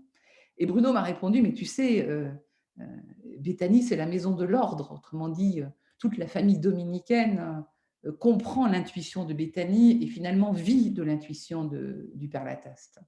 Et je trouve ça assez vrai, en fait. Il semblerait d'ailleurs, quand on regarde les stats, que l'apostolat le plus fréquent dans l'ordre dominicain, c'est auprès des détenus. Voilà. Alors, un quatrième petit point rapide, en guise de conclusion, si vous voulez.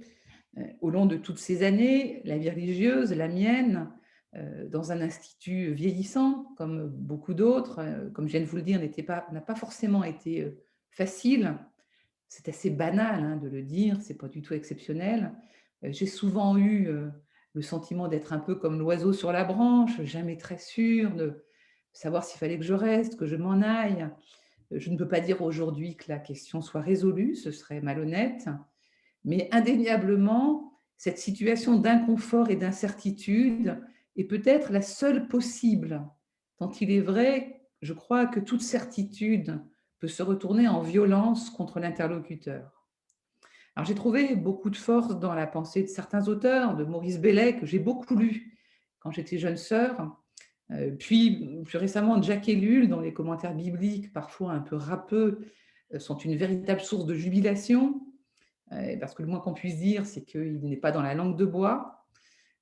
Et puis, Ellul m'a aidé à penser la prison comme dispositif technique, avec ses avatars, ça on pourra en parler, mais surtout à ne pas désespérer, parce que le propos d'Ellul est assez dur, il est parfois très lucide et donc très pessimiste, mais c'est précisément parce qu'il a un point d'appui dans l'espérance chrétienne qu'il peut regarder le monde tel qu'il va. Et ça, je trouve que c'est très précieux quand on travaille dans un endroit comme la prison ou quand on vit dans un endroit comme la vie religieuse aujourd'hui. Voilà, le pire n'est pas certain.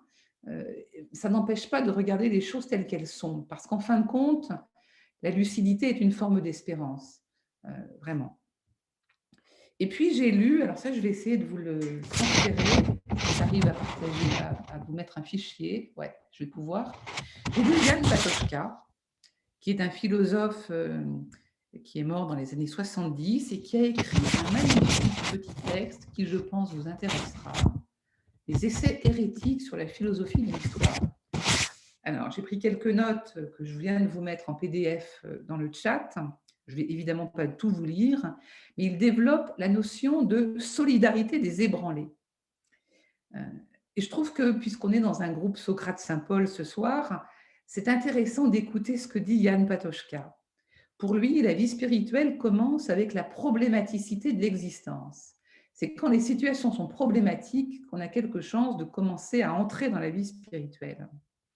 Et il va dire que finalement, il préfère la nuit au jour. Il préfère le conflit, le polémos, dit-il, à la paix, entre guillemets. Et il va prendre comme exemple la Première Guerre mondiale, lorsque les soldats allemands et les soldats français dans les tranchées et dans la boue prennent conscience qu'ils sont frères parce qu'ils vivent la même chose, même s'il y a un conflit qui les oppose, et que la véritable séparation n'est pas entre les Allemands et les Français, mais entre ceux qui sont dans les bureaux et qui les envoient au front et ceux qui sont au front. Et en fait, Patočka va montrer qu'une sorte d'international pacifique va naître de cette prise de conscience que la véritable frontière n'est pas là où on croit et qu'il existe une solidarité des ébranlés qui est une solidarité foncière.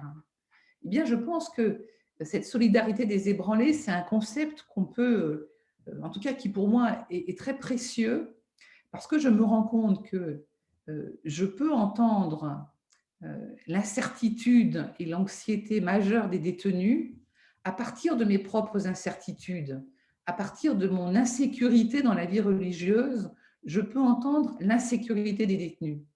Alors, je ne crois pas que l'empathie, ce soit cela, enfin, ce n'est pas de l'empathie, hein, parce que je ne peux pas me mettre à la place de l'autre. Je ne sais pas ce que c'est que d'être détenu, je vous disais.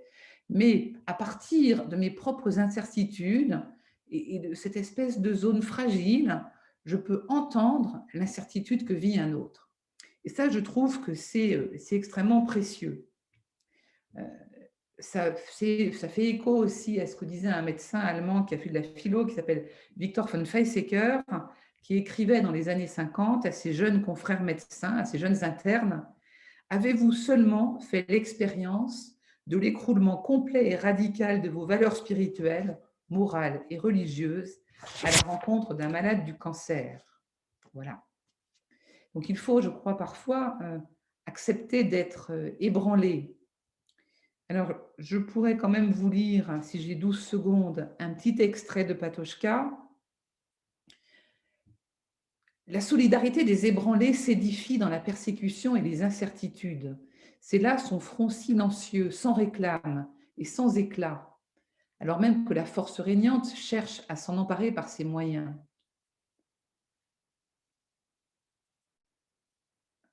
Alors.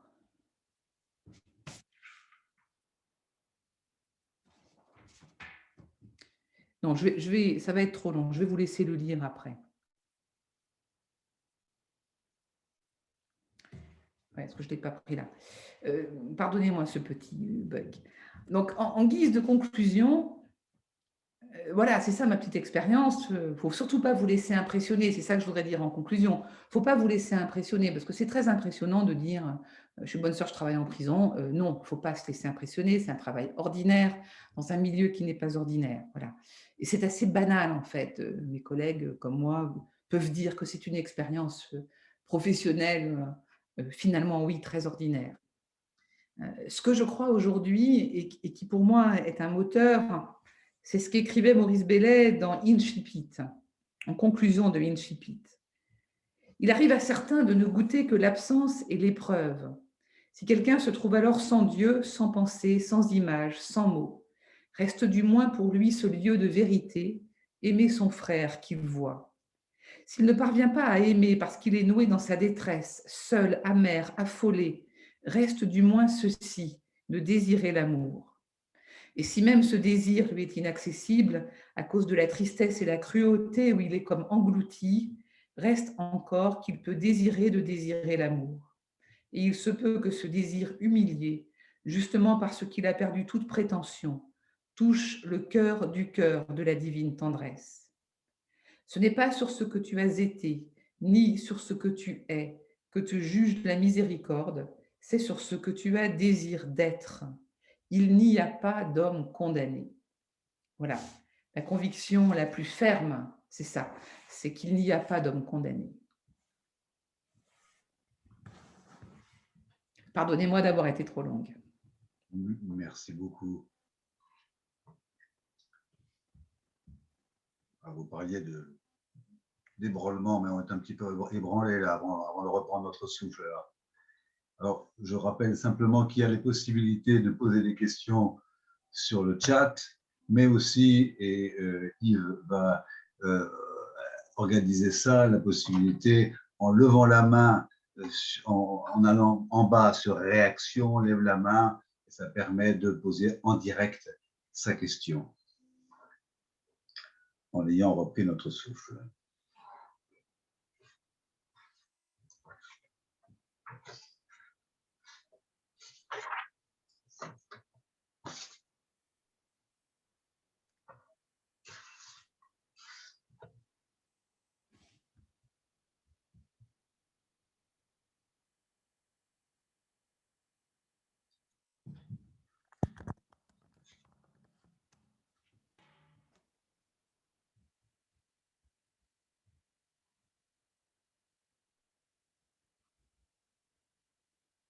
Je me permets de lancer le bal. Il y a une question. Ah, alors Annick, oui.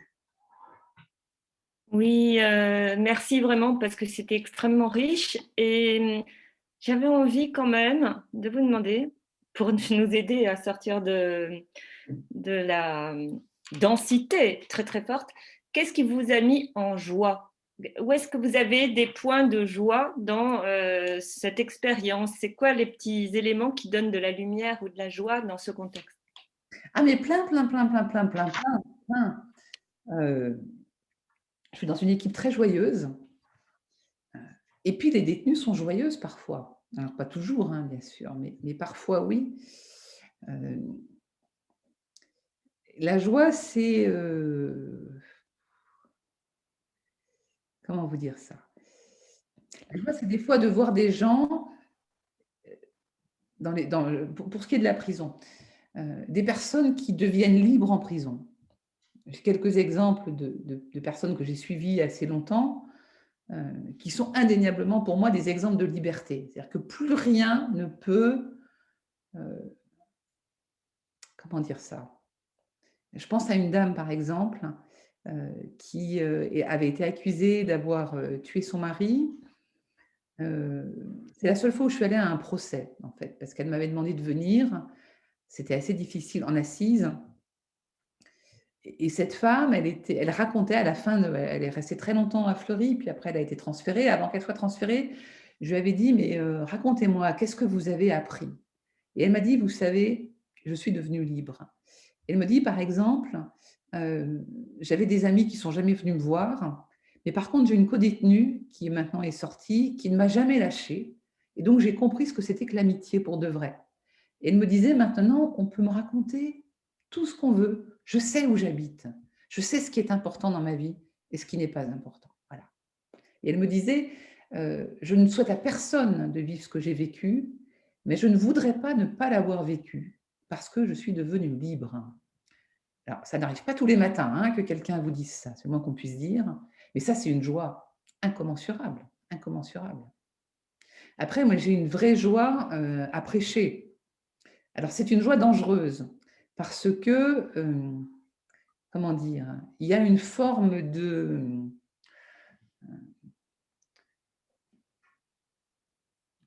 C'est un lieu de pouvoir, la parole. Et donc, d'être dans une situation où des gens vous écoutent et sentir qu'ils sont attentifs, ça peut être extrêmement exaltant. Et donc, j'essaye toujours de me dire, Seigneur, surtout que ma parole serve à quelque chose, y compris si je n'en ai jamais conscience. Voilà. Il vaut mieux que je ne le sache pas, parce que ça va me faire gonfler les chevilles, je me connais un peu, assez vite, quoi. Mais prêcher l'Évangile, c'est un lieu de joie infinie. Et l'expérience du Père Lataste, je la comprends, c'est-à-dire que quand il prêche, sentir que porter la parole, ça relève des gens, c'est une joie infinie. Et puis, j'ai un troisième lieu de joie très, très important qui est la vie fraternelle. Mon ordre, enfin, la famille dominicaine est pour moi une source d'émerveillement constant. Alors là, pour le coup, je suis tellement redevable aux frères, en fait, qui m'ont fait confiance et tout, puis à mes sœurs qui me supportent dans un autre genre. C'est plus râpeux avec les sœurs parce que je vis avec. Donc, évidemment, là, on est dans une relation au quotidien, mais tous les gens qui vivent la vie commune savent ce que c'est. Voilà. Mais vraiment, c'est un véritable lieu de joie. Donc, et puis, travailler en prison, c'est un lieu de joie. J'ai des collègues géniaux, j'ai une chef de service top. Donc, j'ai beaucoup, beaucoup, beaucoup de chance et beaucoup de joie.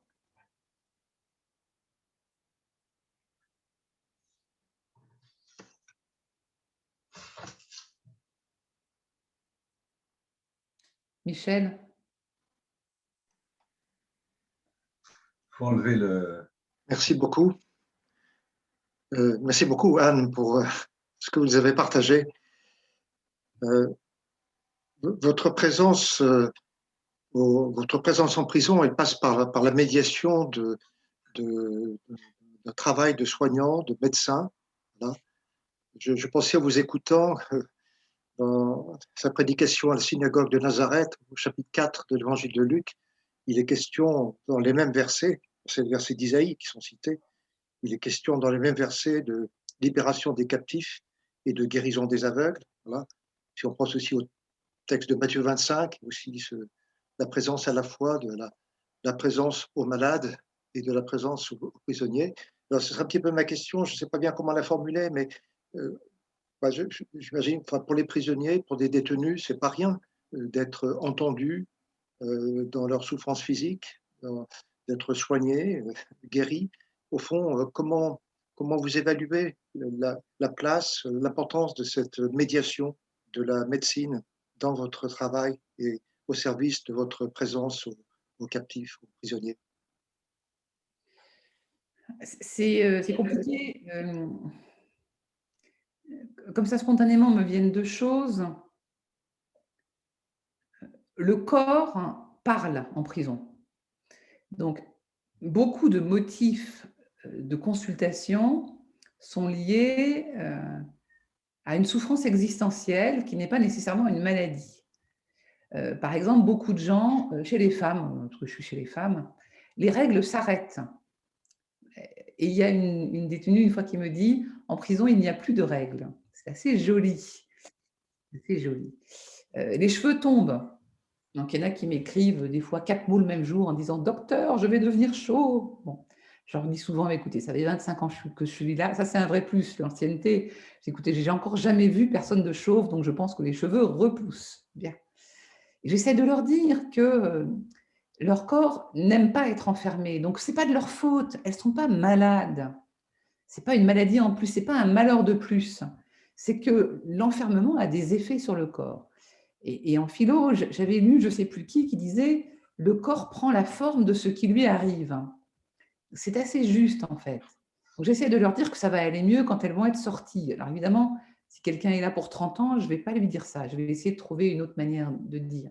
Mais des fois, la plainte, c'est ça, c'est la plainte du corps. Donc, elle est parfois très ras de terre, la plainte.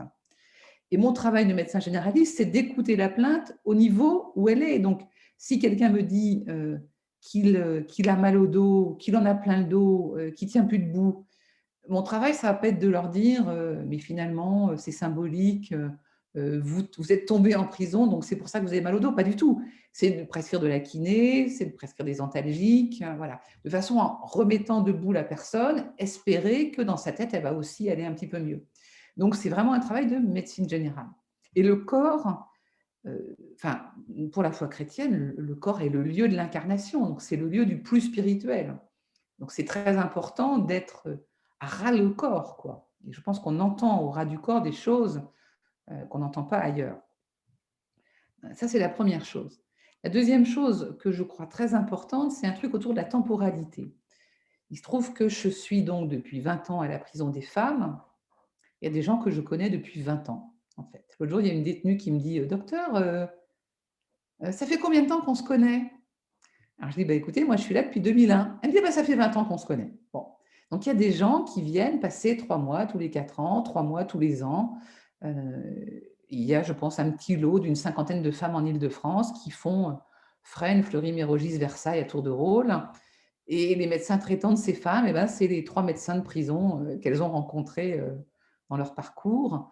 Et donc, du coup, derrière ça, il y a la nécessité de durer, il y a la nécessité du temps long. Parce qu'en fait, ces gens vont rencontrer toujours des interlocuteurs différents. Le directeur, il change tous les 3 ans. Leur éducateur, parfois, il change aussi très vite. Alors, heureusement, des fois, non. Et donc, nous sommes, mon collègue de psychiatre, ça fait un peu moins longtemps qu'il est là, mais ça fait, je crois, plus de 15 ans, nous sommes des espèces de points fixes dans cette longue histoire et nous disons aux personnes que nous ne les lâcherons pas. Et notamment les personnes qui ont les vies les plus cassées, donc celles qui reviennent très souvent, qui sont parfois dans des parcours de stupéfiants calamiteux. Moi, je leur dis, vous savez, le jour où vous voulez arrêter, le jour où vous pensez qu'il faut qu'on demande un appartement thérapeutique, un truc, nous, on est là. Voilà. Et intérieurement, mon devoir, c'est de croire que c'est vrai quand quelqu'un me dit « je veux m'en sortir, je veux arrêter ». Et je leur dis, vous savez, même si ça ne marche pas et que dans 3 mois, vous revenez, moi, je serai là. Et s'il faut recommencer à chercher un plan B, un plan C, un plan D, on sera là. Nous ne vous lâcherons pas. Et ça, je pense que c'est plus important que le reste. Donc, c'est pas tellement… ça fait partie du soin, plus exactement, de dire on n'est jamais dans le jugement, on ne sera jamais dans le jugement.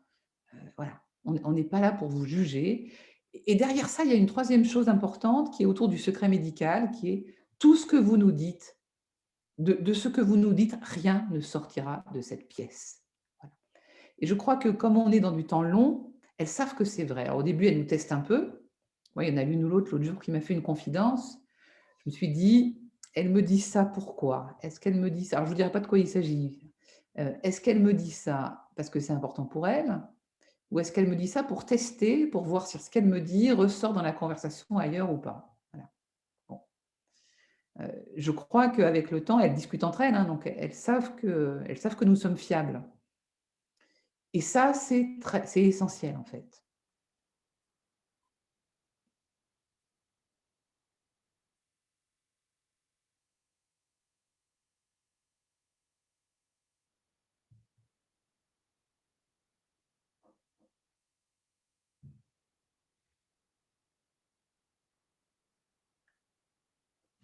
Alors, il y a quelqu'un qui fait coucou, non?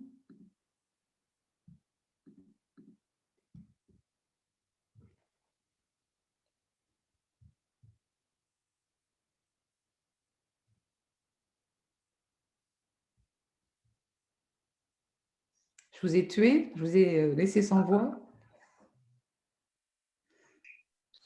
Je veux bien poser une question. En fait, j'ai beaucoup aimé ce que vous avez dit que sur la prison est une loupe.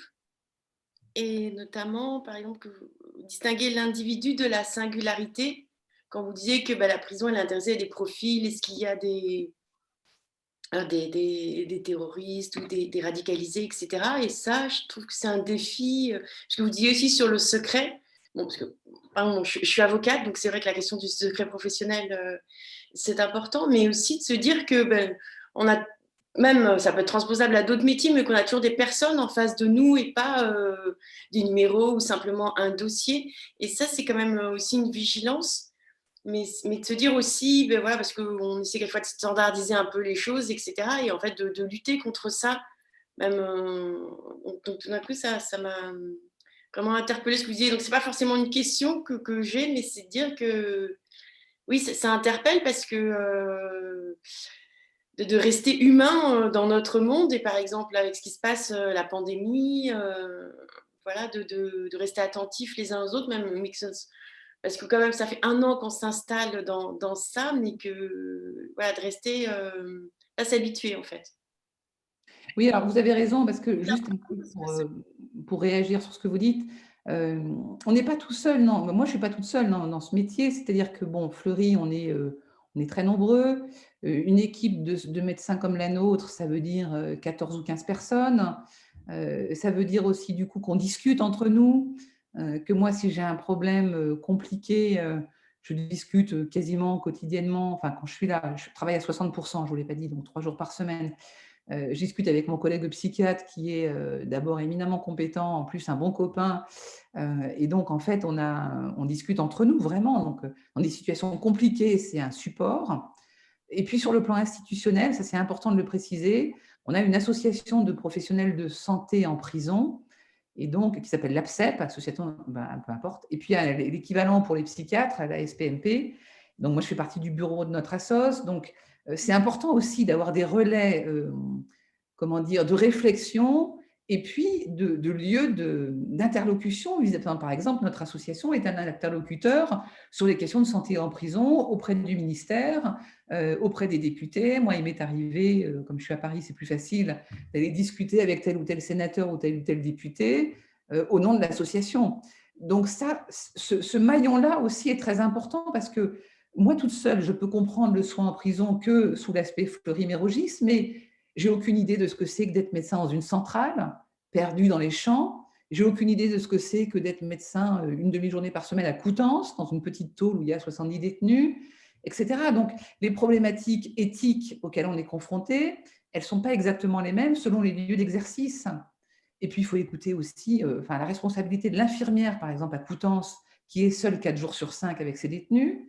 Elle est quand même gratinée. Donc, il faut pouvoir entendre toutes ces problématiques et les relayer. Donc, ce que vous dites me fait penser à ça, en fait. Pour ne pas s'endormir, il faut être en réseau, il faut discuter avec d'autres. Voilà. Alors, il y a une question chez Maurice Joyeux et chez Annick Jagger. Peut-être Maurice? Oui, c'est pas Maurice. Oui, On l'a vu, oui. Bonjour, vous m'entendez? Bonjour. vas-y. Oui, moi je suis Arthur, je suis un ami de Maurice et j'avais une question par rapport à quand vous, certifiez aux personnes que, par exemple, vous allez garder, le secret, tout ce qu'elles vont vous dire, vous allez le garder, enfin, quand vous trouvez où la confiance de faire ce que vous dites à chaque fois? Parce que moi j'ai pas plutôt des soucis enfin, j'ose pas trop dire des choses à l'avance, promettre des choses aux gens sans être sûr de le faire et donc enfin, j'aimerais savoir vous, comment vous pouvez certifier, enfin, comment vous trouvez la force de dire aux gens, enfin, si je le dis, ben, si je le ferai, voilà. Bah, là, je crois que c'est aussi l'expérience. C'est-à-dire que normalement, en médecine, on est censé avoir un truc, enfin, en formation, on nous apprend ça. La déontologie médicale, alors parfois, on l'oublie un peu avec le temps. Et il faut parfois faire des petits rappels à nos congénères.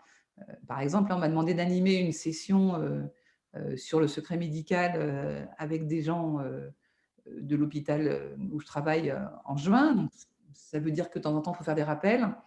Mais le secret médical, on a appris, le secret professionnel des soignants, on a quand même appris à l'école de médecine que ça concernait tout ce que j'ai vu, entendu ou compris dans l'exercice de ma profession. Voilà. Donc, là-dessus, on sait de quoi il s'agit et on sait qu'on peut être puni par la loi, et notamment par le code pénal, si on le trahit. Bien.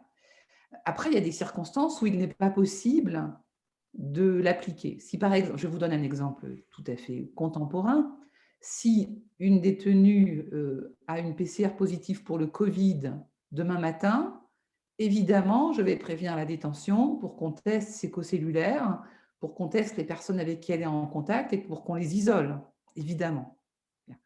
Donc, quand je dis ça à quelqu'un, c'est plutôt pour signifier la confidence, c'est-à-dire l'histoire que je vous ai racontée tout à l'heure de la dame qui me disait en fait, la fille, je l'ai tapée, mais est-ce qu'il faut que je dise au juge?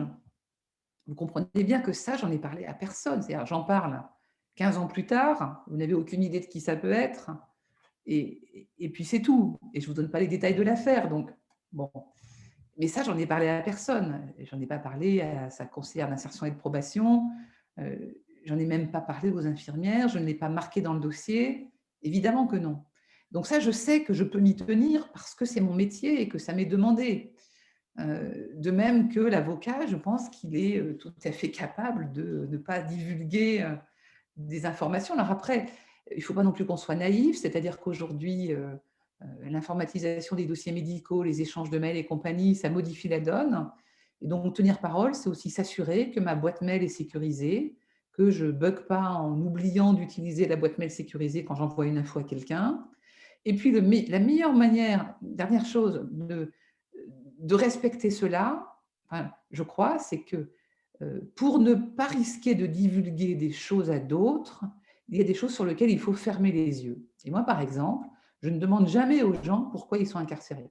Je ne leur demande pas le motif de leur présence en prison, parce que ça ne me concerne pas. Donc la meilleure manière que j'ai de préserver ça, c'est de ne pas le demander. Après, si les gens veulent m'en parler, ils peuvent. Hein. Mais voilà. Et puis la deuxième manière de le préserver, c'est de ne pas écrire. C'est-à-dire que il y a des choses que je n'écris pas dans le dossier médical. Et si elles ne sont pas écrites, ben jusqu'à preuve du contraire, elles ne seront pas divulguées parce que je sais tenir ma langue.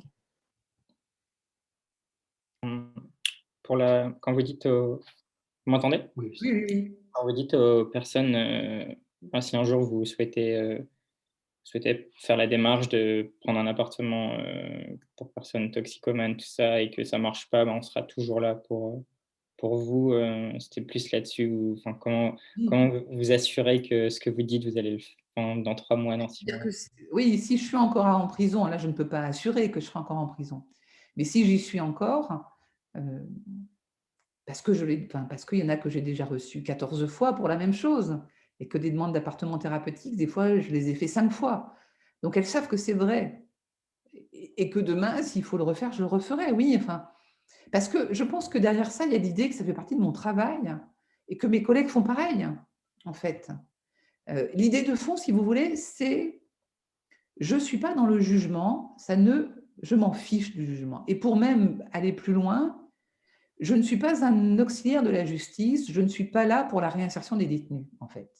Je vais même jusque-là. C'est-à-dire que j'ai un copain psychiatre qui dit ça très bien, qui dit, si un détenu est déprimé et il rate son braquage parce qu'il est déprimé, mon travail, c'est de soigner sa dépression. Et si à la sortie, il réussit son braquage, j'ai bien fait mon travail.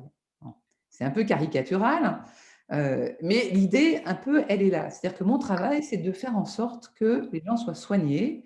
Et donc, c'est de remplir des dossiers d'appartement thérapeutique. Je l'ai fait, y compris pour des gens qui me sont extrêmement antipathiques. Hein. Mais si c'est légitime, il y a une sorte d'objectivité du soin qui est que la personne, elle est dans les conditions pour obtenir un appartement thérapeutique, donc je fais la demande. Voilà. Sans être dans un état d'âme. Et je pense qu'on n'est pas dans un truc affectif, en fait. On est dans une forme de charité en acte qui est que et puis même d'acte de foi, si vous voulez, je veux croire dans la parole de l'autre quand il me dit qu'il veut s'en sortir. Bon, c'est un acte de foi. Et comme tout acte de foi, plus on le fait, plus c'est facile de le faire. Donc c'est ça l'expérience. Merci. Est-ce que je peux poser une question à côté d'Arthur comment dire, avec toute cette expérience de la prison que tu as eue et que tu as toujours, est-ce qu'à des moments, tu n'as pas des questions sur, pas seulement le corps des malades à l'intérieur de la prison, mais aussi la maladie du corps social que représente la prison? Est-ce que tu as une réflexion parfois un peu sévère sur les prisons françaises, un désir de réforme ou de participer à autre chose que la prison comme lieu de sanction ou de protection, soit du criminel, disons, ou du condamné, soit de la société elle-même? Donc, voilà, j'aimerais t'entendre un peu là-dessus. Oui, tout à fait, Maurice. Moi, je ne crois pas qu'il soit possible d'améliorer la prison. Je pense que la prison est un malheur et que la seule amélioration possible, c'est de faire sortir les gens de la prison. Ça, c'est la première des choses. C'est-à-dire qu'en termes de politique carcérale, construire des places pour que les gens soient mieux, c'est un non-sens, parce que les places que l'on construit, on les remplit toujours. On les remplit toujours depuis les origines de la prison. Donc l'encellulement individuel, c'est un mythe, ça n'existera pas. Ça existe pour les très longues peines dans les maisons centrales, mais en maison d'arrêt, à chaque fois qu'on a construit des places, on les a remplies.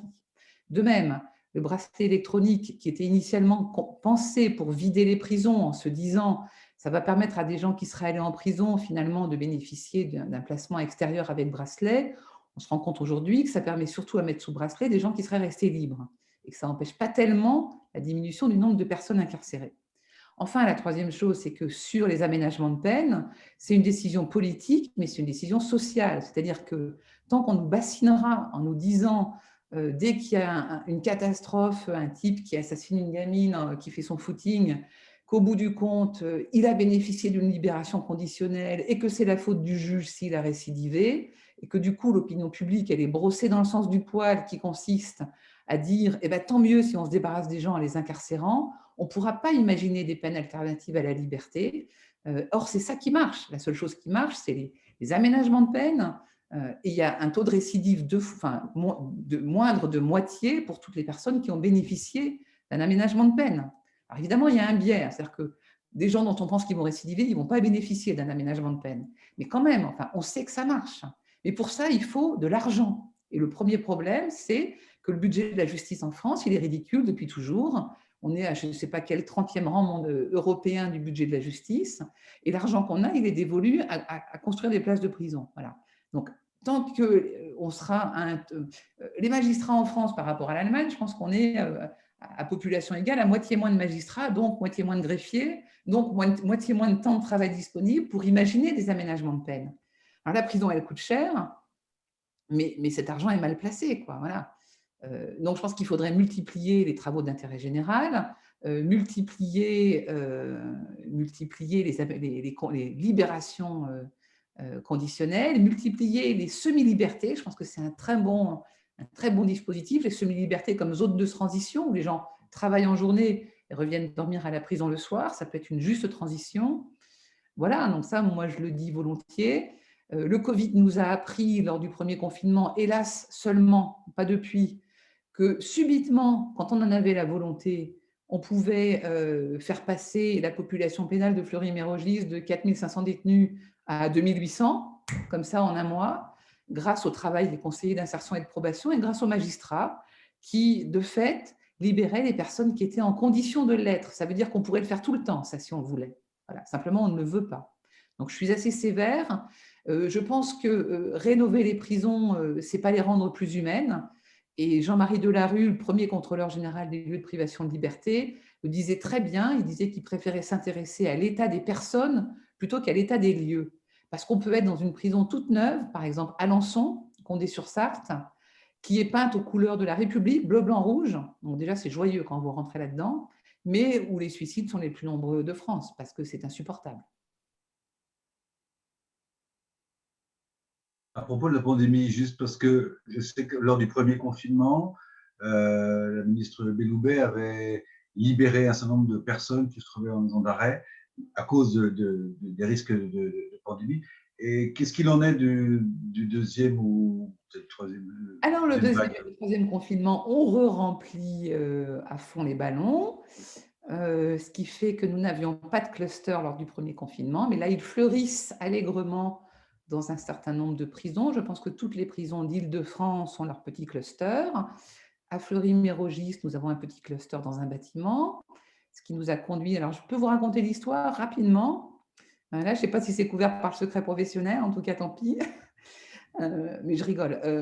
Un détenu a été contaminé par son avocat, Caroline, par son avocat qui n'avait pas mis de masque et qui avait le Covid et qui n'a pas jugé nécessaire de prévenir la tôle une fois qu'il a découvert qu'il était PCR positif. Bien. Lequel détenu travaille ce qu'on appelle Oxy, c'est-à-dire qu'il fait le service d'étage. Il apporte les paquets à chaque détenu dans chaque cellule. Autant dire qu'il a quelques sujets contacts. Bien. Donc, ce monsieur charmant, quand il a compris qu'il était lui-même malade, il a fait la liste de ses potes, des gens qui sont les plus proches de lui. Donc, on a fait un premier dépistage d'une quinzaine de personnes, où il y avait 8 personnes positives sur 15. Donc là, ma chef de service s'est dit que là, on était mal. Donc, on a organisé un dépistage géant, où grâce à la PHP et puis à l'ARS, on a dépisté dans une demi-journée 650 personnes détenues. C'est quand même, là, on commence à être dans des grandes échelles. Puis le lendemain, les personnels, les surveillants, les soignants, tout ça. Donc là, on a été à 20 détenus positifs. Donc tout ce monde-là est isolé. Les co-détenus des détenus positifs sont isolés. Donc on a 80 personnes isolées à qui il faut refaire une PCR la semaine suivante. Voilà. On en découvre encore des positifs la semaine suivante. Et puis là, on découvre que dans les positifs, il y en a qui travaillent à la cuisine. Et on découvre aussi qu'une des lieutenants pénitentiaires n'a pas jugé bon d'isoler, alors qu'il s'était recommandé un détenu contact, parce qu'il travaillait en cuisine et qu'elle a dit finalement, comment on fera pour donner à manger aux détenus si on isole les détenus contacts? Résultat, tous les détenus qui travaillent en cuisine sont maintenant positifs. Et sans doute d'autres dans le bâtiment. Donc maintenant, on a confiné tout ce monde-là, on a envoyé travailler en cuisine des gens d'un autre étage. Mais je vous laisse imaginer le sketch quand même. Donc ça commence, ça fait 3 semaines que ça dure ou 4 semaines maintenant ce truc. Et voilà, et on n'est pas à l'abri que ça… Alors Fresnes, c'est pareil. Fresnes, ils ont eu 60 cas positifs. La santé, ils en ont tous les matins 3 ou 4. Donc ils n'ont pas du tout réussi à contrôler leur cluster. On a pour l'instant une population pénale qui est jeune. Donc, bon, ils ne sont pas très, très malades, mais on n'est pas à l'abri d'une catastrophe. Et honnêtement, on est beaucoup, beaucoup, beaucoup moins tranquille que lors du premier confinement. Mais c'est très net, quoi. Et alors là, tout le monde s'en fout. Alors, ça ne fait absolument pas les gros titres. Et puis, on continue d'incarcérer tranquillement.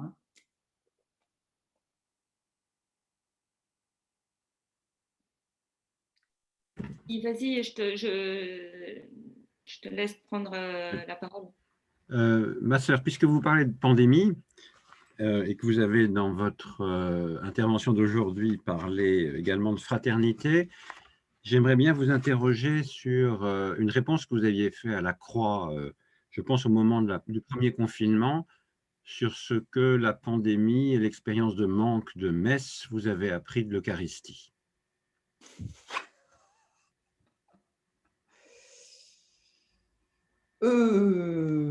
Oui. Alors, c'est compliqué. C'est compliqué. Alors moi, il faut dire que le premier confinement, j'ai eu le sentiment d'être complètement sous l'eau. J'ai trouvé ça très difficile. Alors, pour plusieurs raisons. Parce que j'étais la seule à sortir, parce que dans ma communauté, on est 10 à peu près, hein. J'étais la seule à sortir et aller travailler, donc j'avais l'impression d'être dans un rythme totalement décalé avec le reste de la communauté. Et donc, j'étais plus du tout dans le tempo. On aurait pu me dire qu'on était à Pâques, à l'Ascension, ou au Ram, ou je sais pas quoi, moi, à la Toussaint. On était en plein carême, alors là, je n'ai rien vu passer. J'étais dans… Voilà. Et donc, du coup, le fait de voir les messes à la télé, d'être avec la commune. Alors, pendant le temps de carême, quand même, j'ai essayé de suivre le mouvement, d'aller à la messe à la télé. Très bien. En même temps, nous, on avait quand même des sœurs en EHPAD qui ont eu le Covid, qui se sont retrouvées à l'hôpital puis au cimetière. Donc, on était dans une ambiance moyennement drôle, moins qu'on puisse dire, avec des grosses inquiétudes pour nos sœurs plus âgées. Et puis, moi, j'avais un sentiment de catastrophe imminente tout le temps, quoi, en fait. Voilà, donc c'était très bizarre. Et en même temps, en arrivant à Fleury, c'était une toute autre atmosphère, parce qu'on mangeait dehors, il faisait extrêmement beau, donc je mangeais avec mes collègues dans l'herbe. On avait l'impression que c'était pique-nique à la campagne.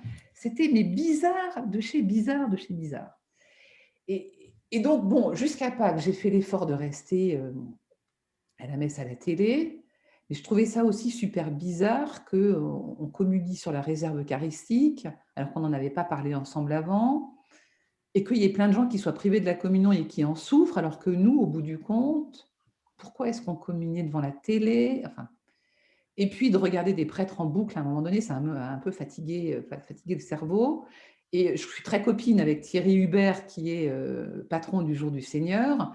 Et quand je le voyais, les pauvres laïcs du Jour du Seigneur qui faisaient les lectures, et Thierry qui nous disait « Non, mais il ne faut pas qu'ils communient parce que, vous comprenez, on respecte à fond les normes de sécurité, machin », un jour, je lui ai envoyé un SMS en disant « Mais par pitié, les deux gus qui sont dans le studio du Jour du Seigneur, ils communient et on les voit dans un chien. Qu'est-ce que c'est que cette histoire ?» Enfin bon.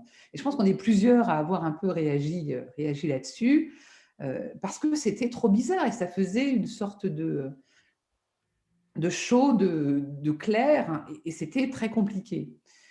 Après, moi, je n'ai aucun souvenir de ce que j'ai pu dire à la Croix, donc je ne sais pas quelle est la réflexion à laquelle vous faites allusion, mais ce que ça me donnait à penser, c'était que nous avons aussi à être, comment dire, nous étions dans la position de ceux qui ne peuvent pas communier.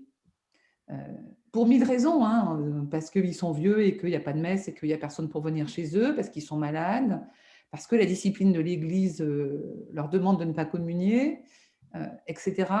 Et je trouvais que c'était pas mal de se retrouver ponctuellement dans cette situation, parce que participer, comment dire, avoir une vie eucharistique, ça ne se résume pas à communier. Et si la vie eucharistique, c'est participer à la générosité de Dieu en essayant de ne pas trop retenir sa propre existence, on peut le faire le reste du temps, enfin, on peut le faire chez soi, on peut le faire dans plein de circonstances, en fait. Ce que vous aviez dit, c'est que l'expérience eucharistique, c'était aussi, même quand on ne peut pas communier, la solidarité avec ceux qui sont dans le besoin. Voilà.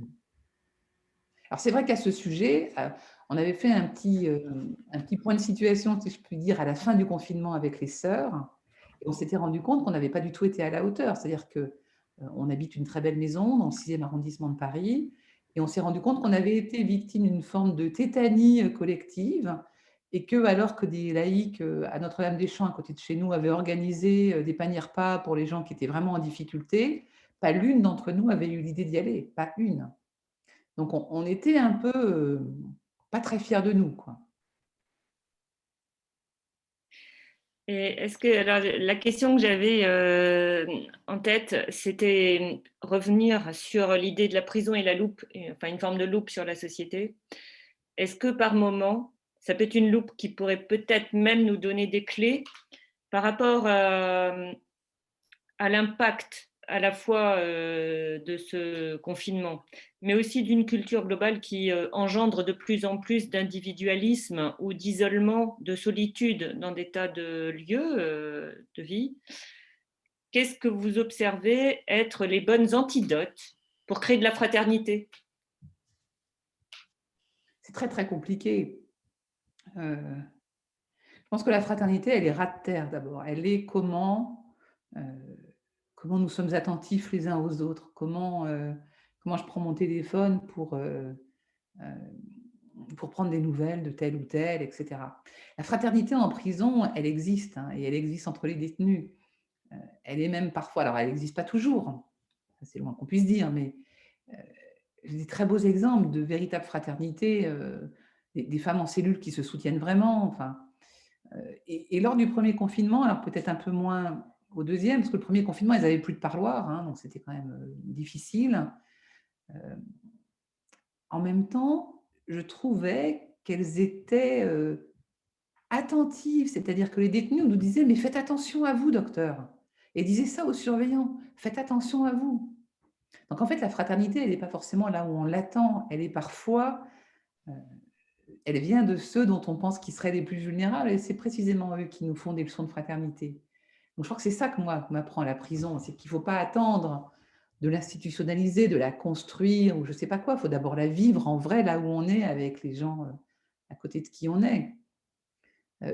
Pour dire un dernier mot sur la prison, enfin peut-être pas un dernier mot d'ailleurs, mais un petit mot en plus, le jour où j'ai le sentiment que ma présence, elle cautionne tout ce que la prison porte de pire, j'arrêterai de travailler là. C'est-à-dire si le jour où je pense que on se sert de moi pour justifier d'un régime inhumain, il faut partir. Et je crois que cette question-là, rester ou partir, on doit toujours se la poser quand on travaille dans un endroit comme la prison. Est-ce que ma présence facilite plutôt la vie des détenus ou est-ce qu'elle apporte une sorte de confort à l'administration pénitentiaire? Voilà. Et ça, je pense qu'on peut le transposer ailleurs aussi. C'est-à-dire que, oui, dans la fraternité, comment ma présence, je vais vous parler de la vie commune, hein, comment ma présence dans la communauté, elle aide plutôt les gens à vivre ou elle leur pourrit plutôt la vie? Voilà, ça c'est un truc que j'apprends en prison, mais que j'apprends dans la vie religieuse tous les jours. Comment est-ce que ma manière d'être soutient la liberté des autres ou au contraire, est-ce qu'elle est une forme d'indifférence qui les laisse mijoter dans leur jus? Alors, il y a Richard de Courson qui dit qu'il a une question. Oui, bonsoir ma sœur, vous m'entendez? Oui. Je vais vous poser une question un peu différente des précédentes.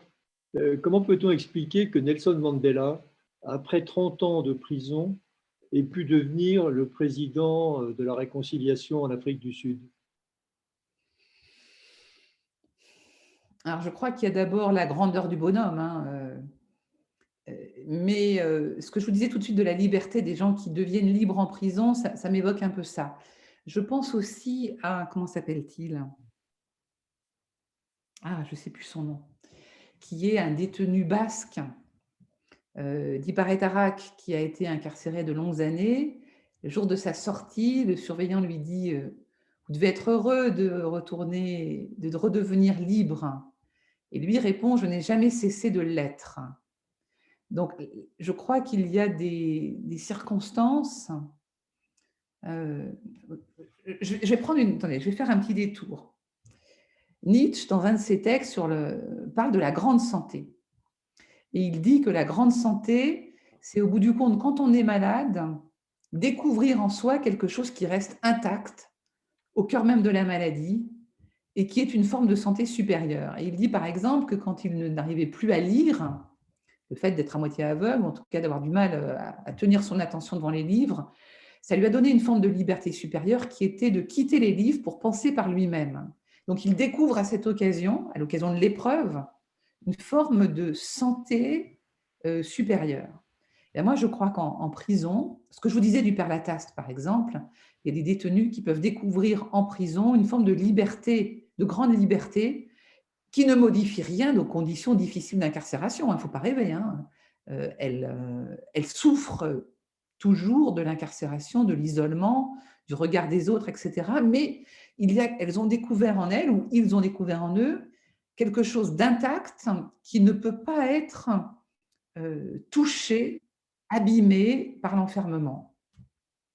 Je pense qu'on peut dire ça de la vie religieuse dans un autre genre. Quand on travaille, alors là, je parle sous le contrôle de Michel Fédou, j'ai un petit peu peur. Quand on travaille les pères de l'Église, et notamment les premiers moines des premiers siècles, quand ils parlent de l'ascédie, L'acédie, c'est cette espèce d'épreuve qui fait qu'on a la tentation de trouver l'herbe plus verte dans le champ d'à côté, d'avoir envie d'être ailleurs que là où on est finalement et de fuir le moment présent. Eh bien, l'acédie, finalement, c'est une sorte d'épreuve au carré. C'est la tentation de fuir l'épreuve, et finalement, la vie religieuse du moine qui doit garder sa cellule, c'est quand même une épreuve choisie, mais une épreuve quand même. C'est la tentation de fuir l'épreuve, alors que le lieu où on peut découvrir cette forme de liberté intérieure ou de grande santé, c'est sans doute à l'intérieur même de l'épreuve. Je ne sais pas comment le dire très bien, mais c'est en traversant l'épreuve qu'on découvre, et je pense que Mandela, c'est ça qu'il découvre, hein, qu'il découvre quelque chose d'absolument intact, en fait.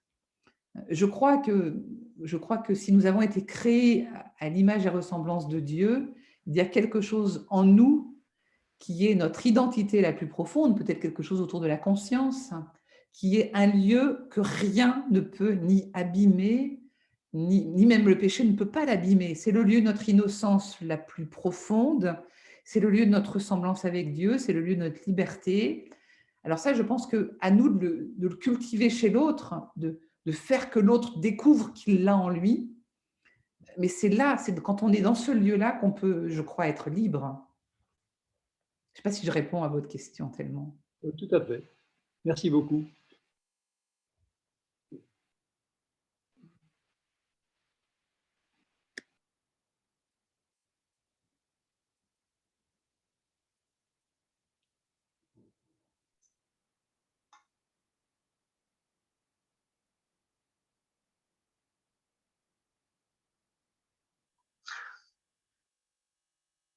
Est-ce que je peux demander à Anne, après, dans ces expériences et toute ta réflexion encore actuelle, tu te sens le courage ou la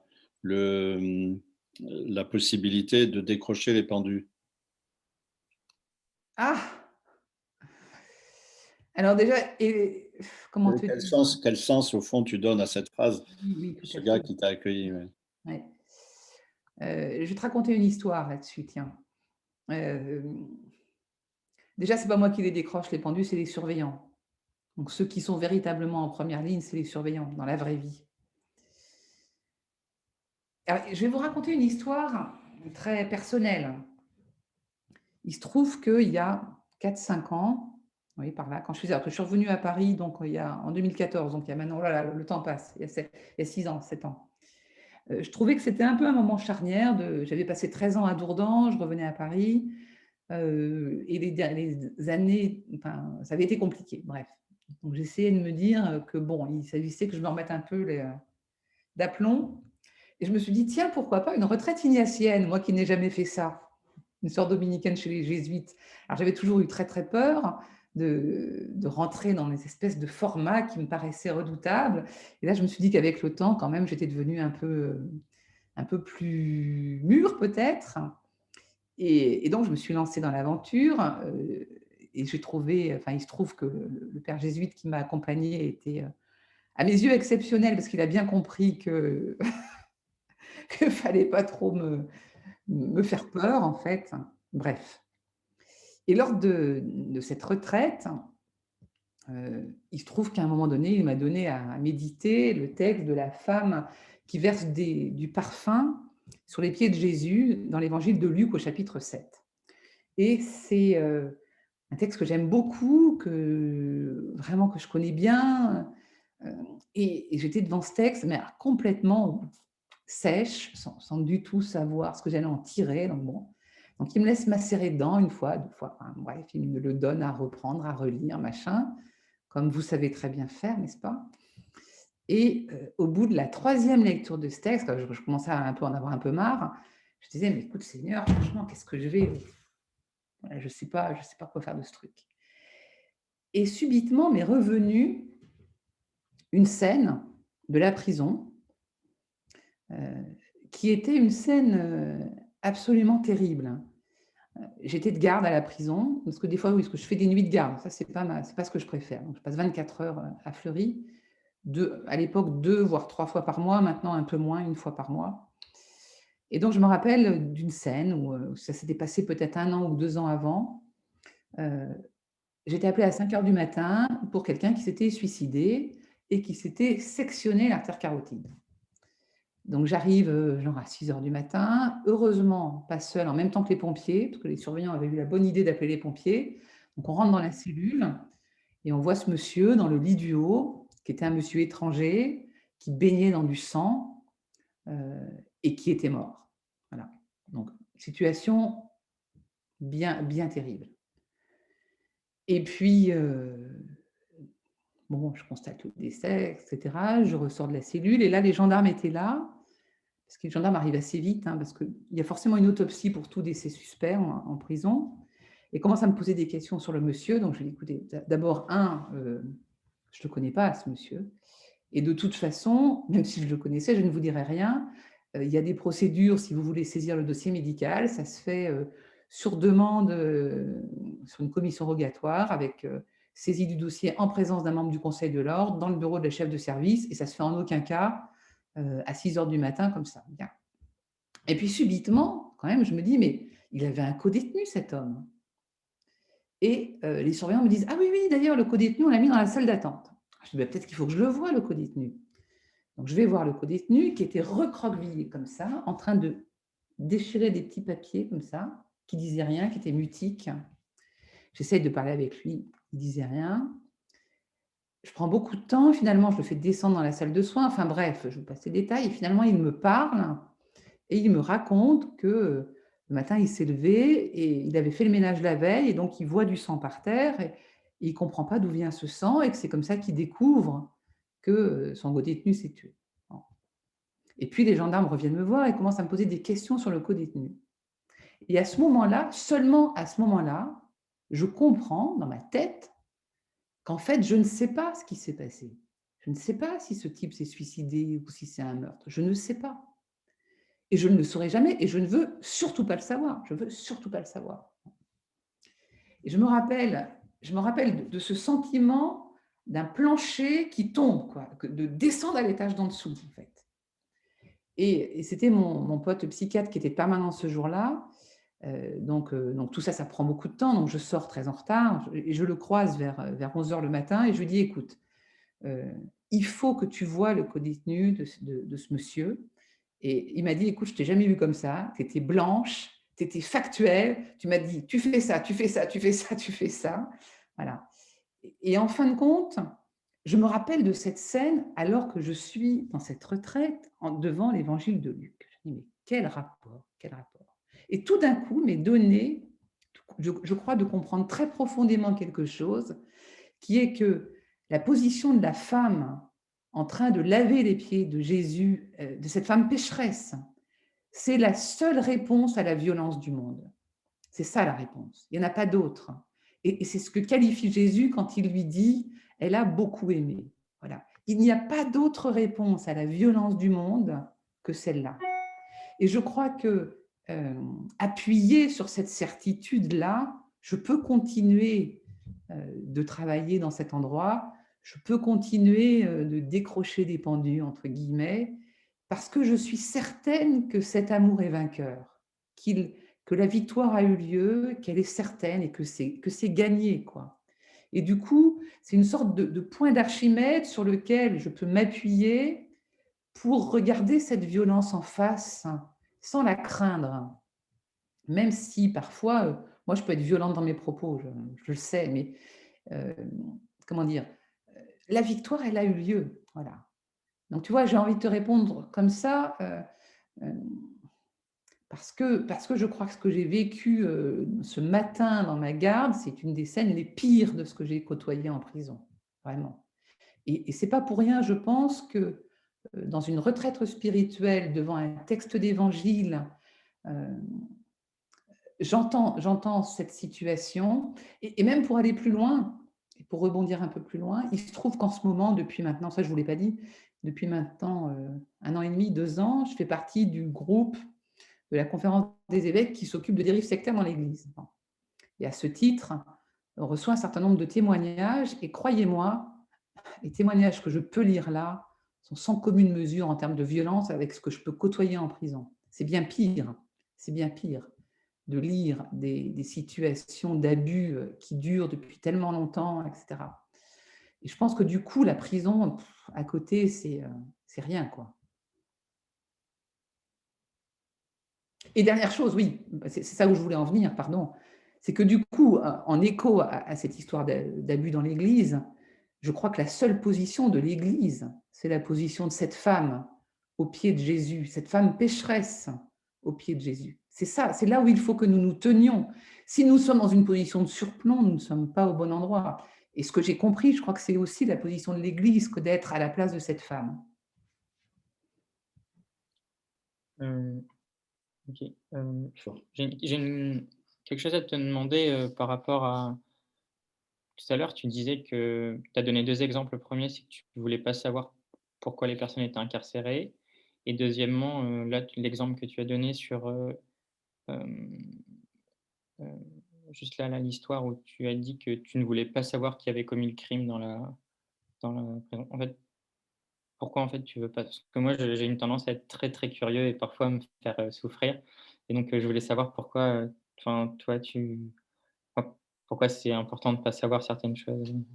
Je crois que de ne pas savoir certaines choses, c'est de moins souffrir déjà. Et puis, c'est que je veux continuer de soigner les gens, de préférence tous pareils. Et je crois qu'il y a des choses qu'il vaut mieux que je ne sache pas si je veux essayer de soigner les gens du mieux que je peux. Tu vois, je pense qu'il y a des affaires qu'on apprend plus tard, mais quand on a commencé à tisser une histoire avec quelqu'un, dans une relation de médecin et de soigné, c'est pas très grave si après coup j'apprends quelque chose sur la personne dès lors que j'ai amorcé une relation. Mais si par exemple, un détenu, je sais pas, qu'est-ce que je pourrais vous donner comme exemple? Imaginons un type célèbre, j'en ai un en tête, je ne vous dirai pas son nom. Un type célèbre accusé de pédocriminalité, mettons, ou de viol, mettons. Voilà, de viol, un type connu accusé de viol qui arrive en prison, qui est une grande gueule, qui est un mec désagréable, par exemple. J'en ai un en tête très, très précis. Le fait de savoir pourquoi il est là, de savoir en plus que ce type a pris des gens de haut tout le temps, je vais avoir du mal à m'occuper de lui. Donc je pense que c'est mieux que je ne sache pas. Alors, évidemment, quand on sait, hein, mais je pense que c'est mieux que je ne sache pas. Et puis pour la dernière histoire que je viens de raconter, je crois qu'à un moment donné, je n'ai pas envie de… Comment dire? Autant la lucidité, je la revendique sur les fautes structurelles ou la structure carcérale et ses déviances, là, je pense qu'il faut être extrêmement lucide. Une personne qui commet un crime, c'est toujours un mystère, en fait.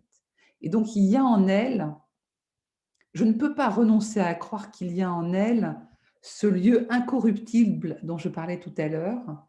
Et pour ne pas douter de ça, il vaut mieux qu'il y ait des choses que je ne sache pas. Voilà. Ok, merci.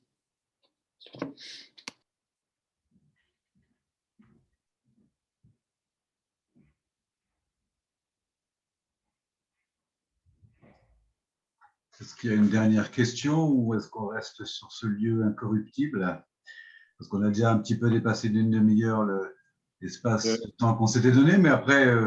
Pas grave. Hein. Laurent, il y a Gilles qui a une question, mais j'ai essayé de réactiver son micro. Voilà. Oui, c'est Nathalie qui a une question. Vous avez des sœurs aînées qui ont été victimes de la pandémie, qui ont été hospitalisées. Vous avez parlé des détenus qui n'avaient pas droit de visite. Comment vous percevez les décisions qui ont été prises d'isolement, de non-accompagnement des personnes qui étaient sur le point de mourir par leur famille, du refus de laisser des gens assister, se déplacer pour aller à un enterrement, en termes de privation de liberté par rapport à votre expérience de la prison? Est-ce que vous y voyez quelque chose qui pourrait nous aider disons, à nous réapproprier une liberté de vie alors qu'aujourd'hui, on continue d'être sous ce régime de privation de liberté qui, pour certaines personnes, est une vraie souffrance. Je prends un exemple très simple. Dans les EHPAD, pas tous, du moins je l'espère, mais dans les EHPAD, on pratique l'isolement sur des personnes âgées qui, de ce fait, sont totalement en détresse. Voilà. Est-ce qu'il y a quelque chose dans votre expérience de la prison et de cette liberté dont vous avez parlé qui pourrait nous permettre, nous, de reconstruire une liberté intérieure? Ça, c'est une question difficile. Et puis, pour le coup, moi, je ne suis pas du tout en première ligne. Dans les EHPAD, il faudrait poser la question à des gériatres ou à des gens qui travaillent dans des EHPAD. L'EHPAD dans lequel les sœurs sont décédées, chez nous, c'est plutôt, enfin, la directrice, c'est assez personne dépendant quand même, hein. Donc la directrice, elle est plutôt assez sensible à tout ça. Donc elle a subi l'isolement, enfin l'isolement des personnes âgées lors du premier confinement parce que tout le monde était obligé de le faire. Dès le deuxième confinement, elle a autorisé les familles à venir avec des règles simples, mais tout à fait supportables. Et elle a permis aussi, là récemment, que tous les proches des personnes hébergées soient vaccinés, par exemple, de façon à ce qu'ils puissent continuer de venir. Donc ça, c'est des décisions qui peuvent être prises puisque la directrice du NEHPAD peut le prendre.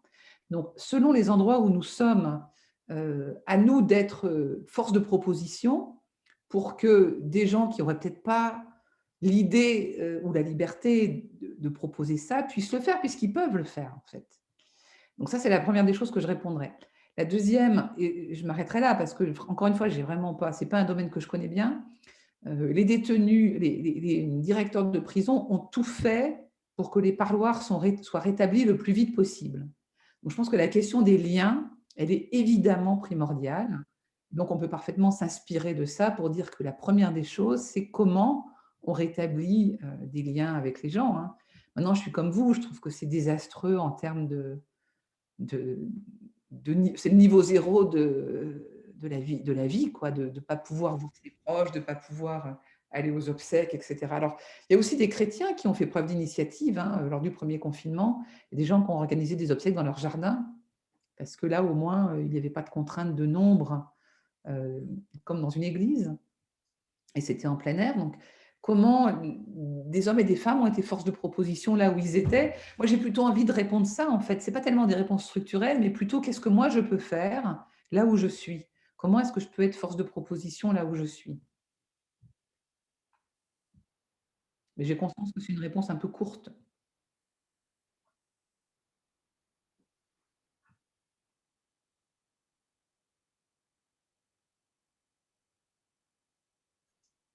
Écoutez, je me permets de proposer de conclure là, peut-être, parce que voilà, merci infiniment de tout ce temps passé. On a passé 1 heure et demie, on a passé 2 heures avec vous et on s'en réjouit vraiment. Ben là, il nous manque l'apéro quand même, hein.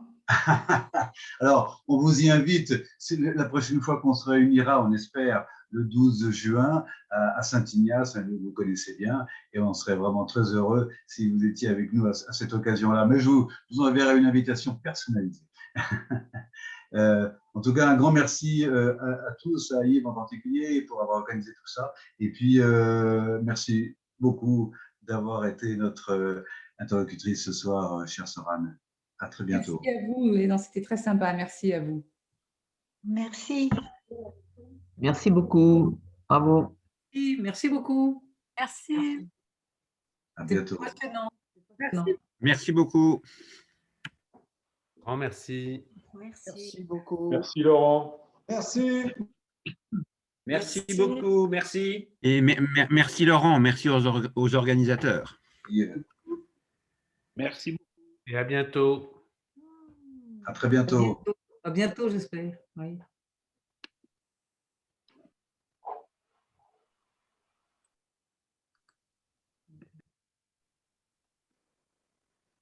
C'est là, quitter à droite. Ah oui. C'est quitter à droite, là, c'est rouge.